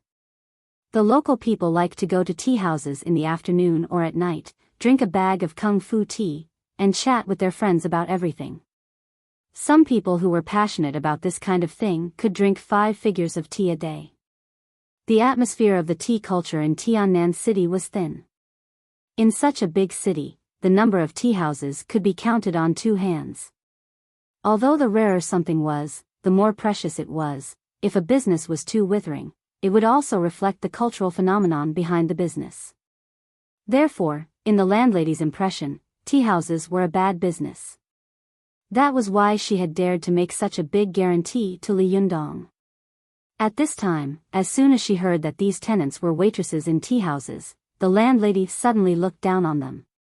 But although she was disdainful in her heart, she still smiled. In business, harmony was the most important thing. She still had this little bit of subtlety.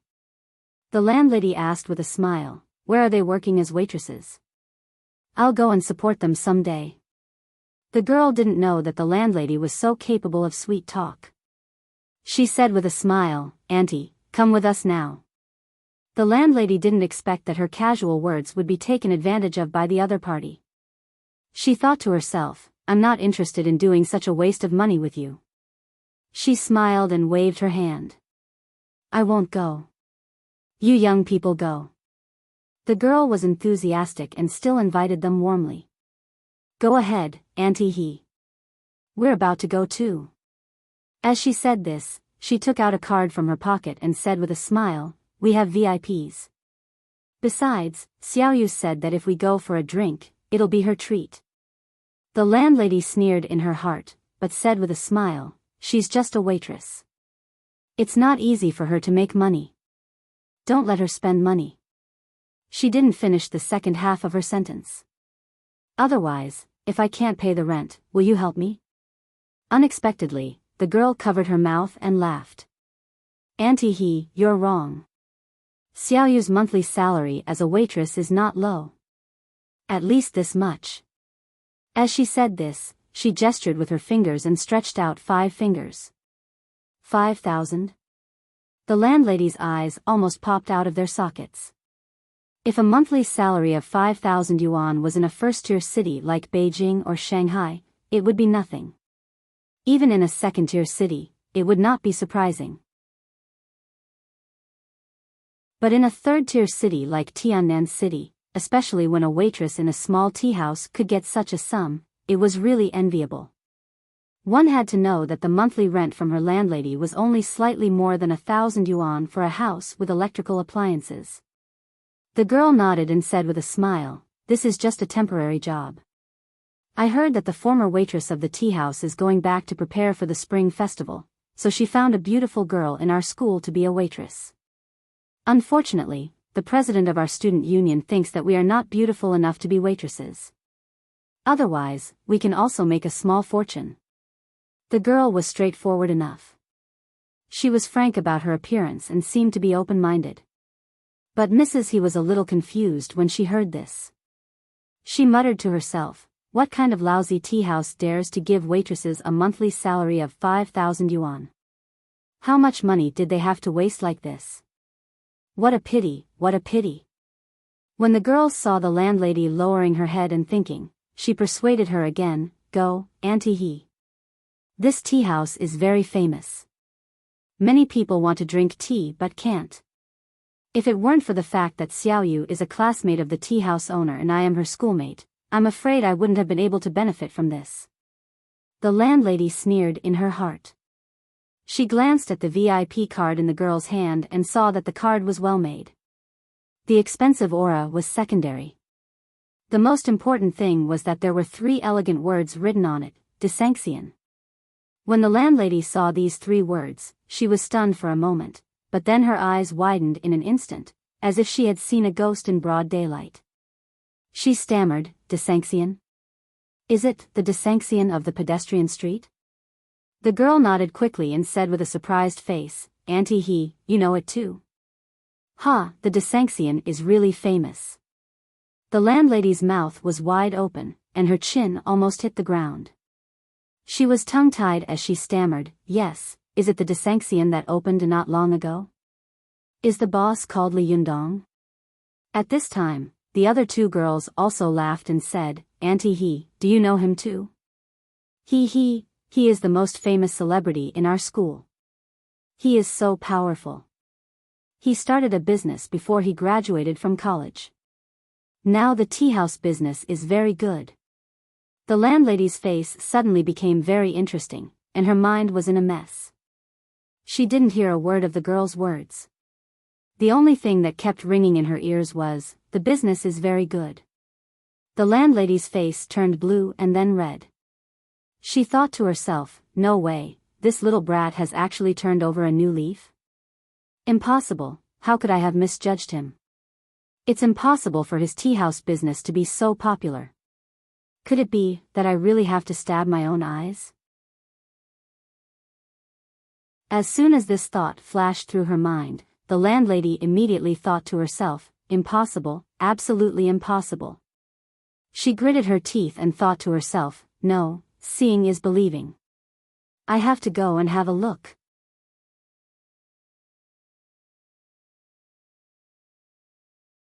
Chapter 784. The landlady made up her mind and quickly smiled. Since you are so enthusiastic, I'll do as you say. I also want to see how good the business of this Desanxian tea house is. She was secretly surprised and doubtful. She still couldn't believe that the business of Desanxian would be that good. In her opinion, maybe these 3 students who had never seen the world were just making a fuss when they saw a few customers drinking tea in a tea house. The landlady didn't believe from the bottom of her heart that the business of Desanxian would be prosperous. In other words, she didn't want to believe that Li Yundong could make a comeback. But she had forgotten an old saying: it is better to be a white-headed old man than to bully a poor young man. Because of their youth, every young person had infinite possibilities. Sometimes, if they were given an opportunity, they could soar to the sky. However, when many adults saw young people who were much younger than them, they often had an inexplicable sense of superiority and condescension. In their eyes, young people were ignorant and reckless. Sooner or later, they would understand the cruelty and coldness of the world and then compromise with the real world, just like what they had experienced. When the landlady faced Li Yundong, she had more or less such a feeling, and the rental relationship between them had nurtured this dark mentality. Especially when the 2 sides had a fierce conflict, the landlady wanted to see the young man fall into the mud forever and be ridiculed by herself forever. Humph. It must be like this. It's just a few little girls who haven't seen the world talking nonsense. The landlady gritted her teeth in her heart. In order to prove this point, the landlady turned around and went downstairs, ready to go with the 3 little girls to see what was going on. In order to keep up appearances and show off, the landlady specially drove her newly bought Dior A6. She had gritted her teeth and spent a lot of money to buy this car. The 4-circle A6 had a nickname, which was the mistress car, because many rich people and dignitaries were keen on sending this kind of generous and expensive car to please their mistresses. The landlady gritted her teeth and bought this kind of car for no other reason than to prove that women could drive this kind of car without relying on their beauty. Unfortunately, she was too fussy. This kind of showing off her wealth and inexplicable comparison mentality seemed to be no better than that of those mistresses. But a good car was a good car after all. As soon as they drove out, the A6's elegant appearance, elegant black body, and streamlined shape made the 3 little girls exclaim loudly for a while. The landlady found a lot of satisfaction in the envy in their eyes. In theory, the pedestrian street was a place that could not be entered by car, but the rules in China had always varied from person to person. When Li Yundong's Desanxian opened, limousines from inside to outside almost filled the street. Of course, the landlady, who did not like to watch local news, did not know all this. Moreover, she was not a dignitary who could change the rules, so she had to obediently park the car in the underground parking lot, and the 4 of them slowly walked toward the Desanxian. The landlady had always wanted to rent a shop on the pedestrian street and do some business, but the shops here were not cheap, and she lacked connections with the Industrial and Commercial Bureau. Therefore, she could only keep this idea in her mind and could not put it into practice. But what she couldn't do was actually done by Li Yundong. How could she not be envious and jealous? Along the way, the landlady did not know how many times she had guessed the failure of the Desanxian, but when she suddenly came and not far from the door of the Desanxian, she was shocked. Before she got close, she saw a group of people blocking the door of the Desanxian. The landlady could not squeeze in, so she had to stand on tiptoe to take a look. The last time she saw the Desanxian, the tea house had not yet opened, and it had not even been renovated. At that time, it was just a deserted shop waiting to be rented. But now, the Desanxian was already a 2-story tea house with a strong classical style. The tea house was yellow in color, and it was grand and grand. The corners of the house were flying eaves and arches, and it was antique. There was a black plaque with gold characters on the door, and 3 big words were written with immortal chi, Desanxian. Not to mention the business of the tea house, just by looking at its appearance, one could tell that it was of a high grade. The landlady was stunned and then looked down. She saw 2 girls standing at the door in classic black cheongsams with gold threads. These 2 girls were extremely beautiful. Their skin was snow-white and delicate, and their eyes were especially bright and kind. When they saw the guests, they smiled before they said anything. The corners of their eyes were curved into charming arcs, which made people feel good at first sight and couldn't help but want to go in and sit down. The landlady, who hated beautiful women the most, was stunned when she saw them. She couldn't come to her senses. The male tourists passing by on the street almost couldn't walk when they saw them. Many people couldn't afford to drink tea, so they simply took out their mobile phones and cameras to take photos for fun. Therefore, a large group of people crowded at the door of the Desanxian, which was a bit impenetrable. The landlady snorted in her heart and thought, "Are you running a tea house or a brothel?" Of course, she could only think about it in her heart and would not say it out easily. After the landlady glanced out of the crowd, her eyes quickly fell on a tea house of Zhao's tea house opposite the Desanxian. She saw that the tea house was also two-story, but its style was very different. It was full of modern and fashionable style. Through the gap of the curtain covering the upstairs window, she could see that the sofa was made of high-quality fur. Obviously, it had also spent a lot of money to build this tea house. But this tea house was now completely closed for business. Even the plaque was covered with dust, and the corners were densely covered with cobwebs.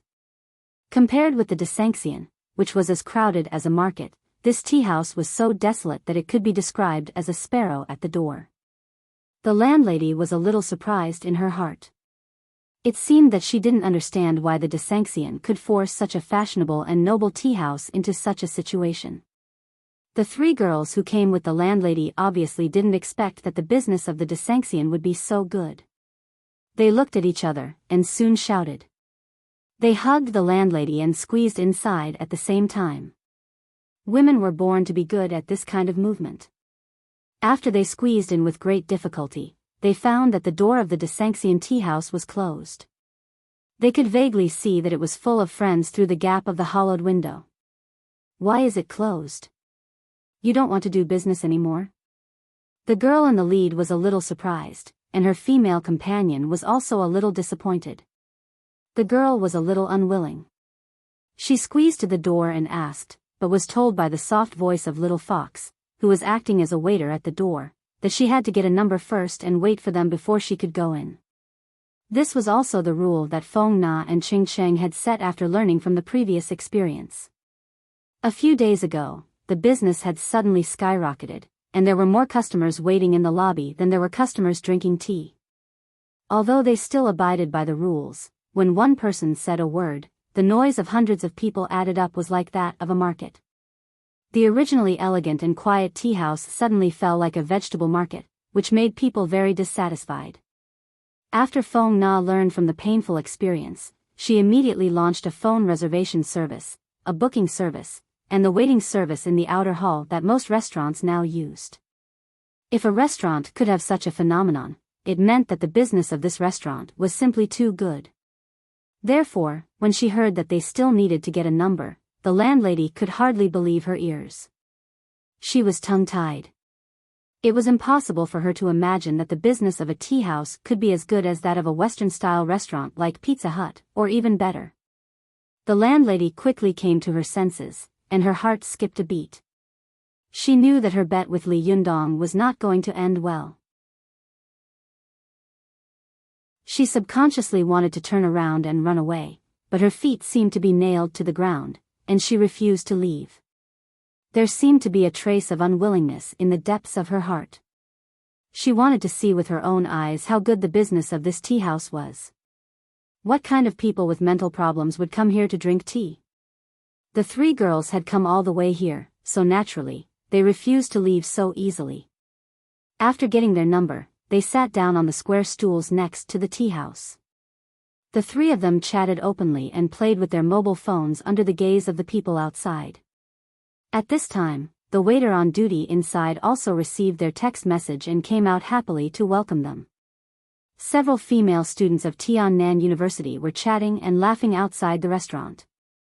The girl originally wanted to ask her friend to open the back door and lead her in first. Unexpectedly, when the waitress heard this, she shook her head like a rattle drum and whispered, "No, our president is very strict. You don't want me to be fired, do you?" Although Feng Na had retired from the position of president of the student union, she had left a strong mark in the history of the student union of Tiannan University. Therefore, the students in the school were used to calling her president instead of her name. Even now, it was the same when she was in Desanxian. Hearing this, the girl had to give up and stop talking about this matter. Fortunately, they didn't have to wait long before a group of people came out, and they were able to go in. The landlady followed behind them. As soon as she entered the door, her eyes widened. She saw that the tea house was full of people.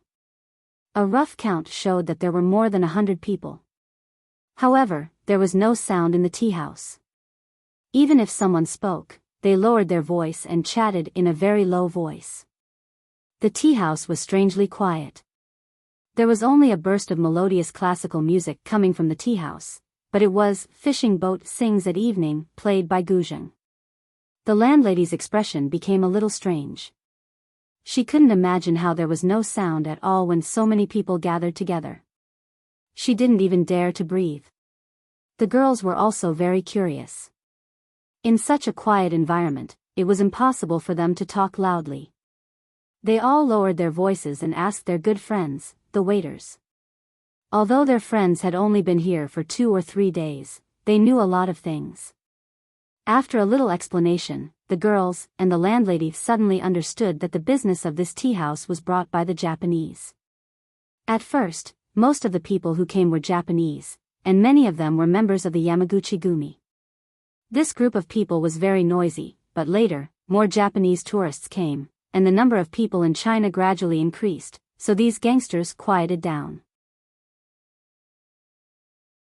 In public places, subways, buses, and other places, they were very disciplined.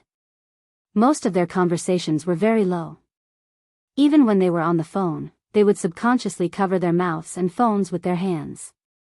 They would also turn their bodies to one side, as if they were afraid that a little louder would disturb others. Although Chinese people were the opposite of the Japanese in this regard, especially when they were on the phone, eating, and drinking tea, they never lowered their voices, and even spoke a little louder than usual. However, because most of the customers in the tea house were Japanese at the beginning, some of the Chinese guests who had just come to the tea house to drink tea would, without exception, provoke the angry frowns of the Japanese when they talked and laughed loudly in the tea house. Although Feng Na herself was Chinese, she still wanted to make the tea house an elegant and quiet place, not a noisy place like a vegetable market. Therefore, she deliberately created the environment and atmosphere of Desanxian into an elegant place where people who spoke loudly would be uncultured. With someone taking the lead, there would soon be others following suit. Most people were quiet, and a small number of people would also follow suit. Slowly, it would become a custom and habit. Even a person like the landlady could not help but be affected by such an atmosphere, and she entered the tea house. Her footsteps were much lighter. When they sat down, the landlady opened the menu and took a look. Suddenly, she almost spat a mouthful of blood on the tea table. She saw that the lowest consumption on the menu was a string of auspicious numbers, 888. F***CK, the lowest consumption for a cup of tea is 888 yuan. Why don't you just rob a bank? Do you think this is Shanghai or Beijing? Do you think this tea house is on Earth? The most outrageous thing was that the lowest consumption was only the price of the most ordinary cup of tea. At this moment, the landlady suddenly felt that her behavior of collecting high rent from people was simply the accumulation of virtue for 5 generations. Compared with Li Yundong, she was simply a great philanthropist. Evil, really evil. I've lived for a lifetime, but I've never seen such king shop. The landlady was so angry that her teeth itched. She had such a good house with complete appliances, but she only collected more than 1,000 yuan a month in rent. This broken tea house, for a cup of broken tea, actually dared to rob 888 yuan. The owner of this tea house is a heartless bastard, and the people who drink tea are also brainless idiots. In an instant, the landlady's heart was extremely unbalanced. She cursed in her heart, but unfortunately, this time, she could not hold back. As she cursed in her heart, she also cursed out loud. The girls sitting opposite her heard this and looked at each other. They wanted to persuade her, but they did not know what to say. After all, you're here to drink free tea. You can't drink tea and curse, right? But the girls were too embarrassed to speak, and the Japanese beside them heard the landlady's curses. They turned their heads one after another. What was even more unfortunate was that this group of Japanese were all Yamaguchi people, and there was an interpreter sitting among them. Under the unfriendly gazes, the interpreter's forehead was full of sweat as he translated the landlady's words. When the group of Japanese heard this, they immediately became furious. What? How dare you scold the reincarnated Wisdom King's tea house? How dare you scold us for being brainless? The Yamaguchi people were unhappy. They immediately took off their clothes, revealing their sturdy tattoos. They scolded loudly, King dear. Then, they walked toward the landlady aggressively.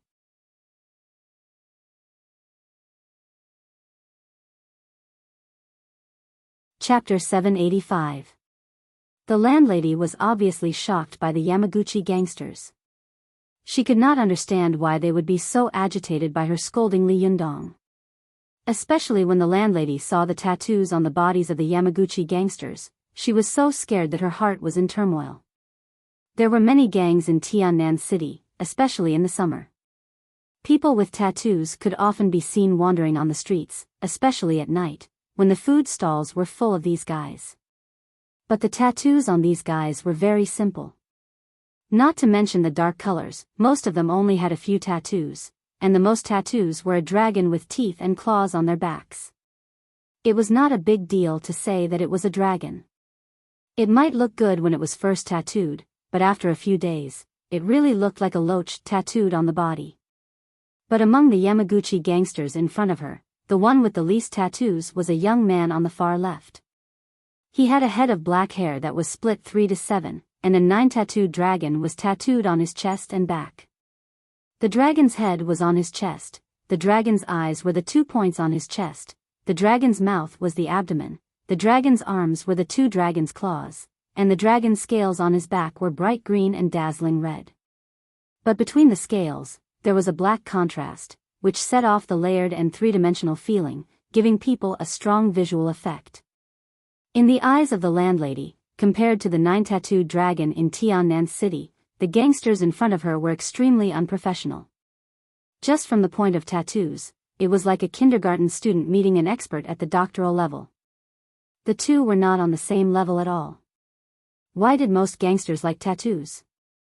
Especially the better the tattoos, the more awesome they were, and the more awesome they were? The reason was simple: tattoos hurt, very, very much. Although there were laser tattoos and anesthetics, very few people in the underworld would use laser tattoos and anesthetics. Was it a joke? If the gangsters found out that they got a tattoo and anesthetics, they would laugh themselves to death. How could they still make a living? However, if one had tattoos all over their chest and back like this man, even a layman like the landlady would know that it would definitely be a very painful thing. It would be so painful that it would make one hover between life and death. Not to mention an ordinary person, even a second-rate person wouldn't dare to do it. If they were so cruel to themselves, what about others? To be able to endure the pain brought about by such a large area of tattoos, he was definitely a monster among monsters. During a PK, just by flashing this tattoo, as long as the opponent knew what was good for them, they would have to think twice. Could they afford to provoke such a ruthless character? However, this 9-tattooed dragon had the fewest tattoos. After all, a dragon was a dragon, a snake-like animal. It was impossible for it to have tattoos all over its chest and back. Their leader had a tattoo of Ksitigarbha Bodhisattva on his chest. This Bodhisattva was one of the 6 Ksitigarbha Bodhisattva, who held the Ksitigarbha Bodhisattva to help the Asura path. He wore a red kasaya with yellow monk robes inside. He held the Vajra pagoda in his left hand and performed the fearless seal with his right. This Bodhisattva had a colorful crown on his head. His face was like powder, and there was a flame halo above his head. Behind him was a vast sky surrounded by colorful clouds. There were 7 lotus platforms under his feet, and each lotus platform had a different colored flame. There were so many things tattooed on the front of the body. At first glance, people would think that it was a moving painting of a human body running around. But that was not all. There was a jade-faced llama tattooed on the back of the boss.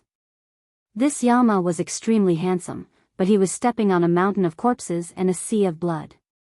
In one hand, he held a ferocious-looking head, and in the other hand, he held a sword dripping with blood. This handsome face formed a sharp contrast with the horrifying scene. In particular, the colors were mostly red and green, giving people an extremely strong visual impact. When others took a closer look, they found that, except for the area below his neck, there was not an inch of his skin that was the color of flesh. Even Mike in Prison Break, who had tattoos all over his body, would feel ashamed of his inferiority when compared to him. Even a blind man could tell that this person was definitely a gangster. The landlady was so scared that she trembled all over. Even the girls around her were so scared that they wanted to run away. But as soon as they stood up, they saw another group of people standing around them. Each of them was wearing black suits, black trousers, black leather shoes, and black sunglasses. The only thing missing was a few big words on their faces: "I am a gangster." As soon as these people stood up, the girls were so scared that they fell back on their butts. Tears welled up in their eyes. They wanted to shout, "I'm just here to watch the soy sauce. I didn't say those words just now. Don't come at us." The landlady looked at these tattooed people standing in front of her and shouting at her. She felt aggrieved and confused. Although she was afraid, she still struggled to argue loudly, but her voice was slightly trembling. She said, "What are you talking about?" "I'm talking about the owner, Li Yundong." "What are you doing?" After the tattooed man heard the translation, he became even angrier. He slapped the table with a bang, and his eyes almost stared at the landlady's face. He cursed her with filthy words, but fortunately, the landlady couldn't understand him. She was just scared and trembled. The translator who followed them was obviously a good civilian. As he wiped his sweat, he carefully said in stiff Mandarin, he said that the Li Yundong you scolded is the Buddha they believe in. As he said this, he pointed to a statue in a shrine in the Desanxian Hall and said, "That's the one. It's the immovable Wisdom King." When the landlady heard this, she thought, "What? This little kid who almost blew up my house is actually the Buddha they believe in? Are you kidding me? Do you think I'm an idiot?" Although the landlady was afraid, she couldn't help laughing when she heard the translation's words. Her laughter was terrible, and she was in big trouble. Although there were fewer and fewer people in the Yamaguchi group these days, there were still more than 20 people in the tea house at this time. These were all members who had come from Kanto. The Yamaguchi-gumi's power in Kanto was not obvious. It had been suppressed by the other two major gangs in Japan, the Sumiyoshi Association and the Inada Association. The two sides were fighting fiercely, and it was the place with the most intense gang conflicts in Japan. But even so, these devout believers still rushed to Tiannan City to worship the gang boss of the Buddhist world in their hearts, the immovable Wisdom King. When these gangsters set off, they had obviously been warned. They knew that they had to keep a low profile in China. Otherwise, it would be a diplomatic incident, which would be very troublesome. If they caught people, they might not be able to get them back. Therefore, these Yamaguchi people were very low-key here. They would not cause trouble if they could, and they would swallow their anger if they could. Even when they squeezed into the Desanxian Hall and were stepped on a few times, they did not make a sound. But there were exceptions to everything. Most people in China were not religious, so they could not understand how terrible the anger in their hearts would be when the God they believed in was insulted. This was like a good-tempered Muslim coming to the ground of a foreign country and preparing to live a peaceful and low-key life. He did not expect to be pointed at his nose and scolded Allah the next day. This Muslim would definitely go back without saying a word and fight desperately. This was the power of faith.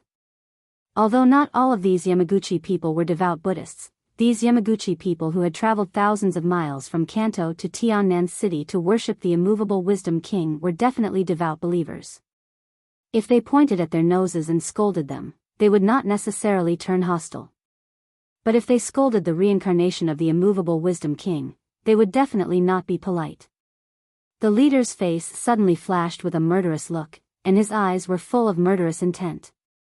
The other Yamaguchi people also had fierce looks in their eyes, and they quickly searched around. They had flown over from the distant Kanto, so they were naturally unarmed. At this time, seeing that there was going to be a conflict, and they were all experienced fighters, they immediately turned their eyes to all the weapons they could use in the tea house: tea tables, benches, teapots, broken pieces of teacups that were like sharp blades, and so on. The landlady rocked back and forth in laughter. She did not realize that there was something wrong with her. She only heard the Japanese let out a thunderous roar and cursed. Then, with a grab of his hands, he lifted her body, which weighed more than 200 kilograms, over his head. He rushed a few steps forward and threw her out with a bang. The landlady had never suffered like this before. Her whole body was like a sandbag, and she immediately hit the door of the tea house and fell heavily to the ground. The tourists outside the door were startled, but the two little foxes at the door reacted quickly. The little fox that was close to the landlady leaped up and wrapped its arms around the landlady, who weighed a few hundred kilograms, in one fell swoop and pulled her into its arms. If the landlady hit the ground with the force of the throw, she would be half dead, or at least half dead.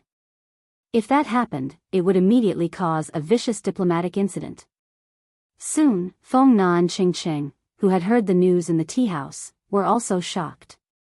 They did not expect that the two of them would go into the tea house and talk for a while, and then such a thing would happen outside. Feng Na's expression changed, and she shouted at the Yamaguchi people, "What happened?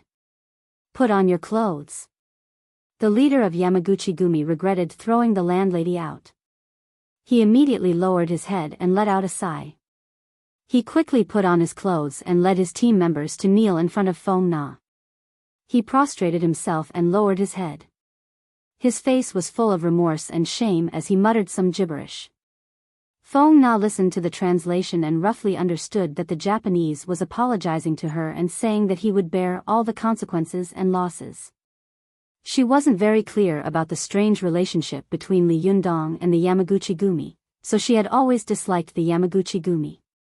But after all, they had come to drink tea politely, so she couldn't drive them out. But welcoming guests was one thing. It was obviously impossible for her to have a good impression of these guys who walked the underworld. Now that such a thing had happened, Feng Na was a little annoyed. However, she still calmly inquired about the cause and effect of the matter. After asking about what had happened, the leader of the Yamaguchi-gumi saw that the beautiful lady boss of the tea house did not look too good. He clenched his teeth and pressed his palm against the ground. Then, he casually broke a teacup, picked up the sharpest porcelain blade, and placed it on his little finger. He then spoke loudly. Even without the translation, the people around them understood that this guy wanted to cut off his finger as an apology. Feng Na had never encountered such a thing before. She was so scared that her face turned pale. She subconsciously wanted to wave her hands, but at that moment, the landlady outside had been saved by the little fox at the most critical moment. But she quickly came back to her senses and sat on the ground, shouting, "The Japanese are hitting people. The Japanese are going to kill people." The power of this sentence was infinite in the land of China. When the people outside who did not know the truth heard it, they immediately made a ruckus. As soon as Feng Na heard this, her mind immediately exploded with a buzz. Her lips trembled, and she said, "Oh no, something big has happened." She turned her head abruptly and quickly said to Ching Cheng, who also looked frightened, "Quick, call Li Yundong. Something has happened." You're tuning into the Biyao's Wuxia Chronicles YouTube channel. Don't forget to subscribe and join us on this journey to catch the most captivating stories.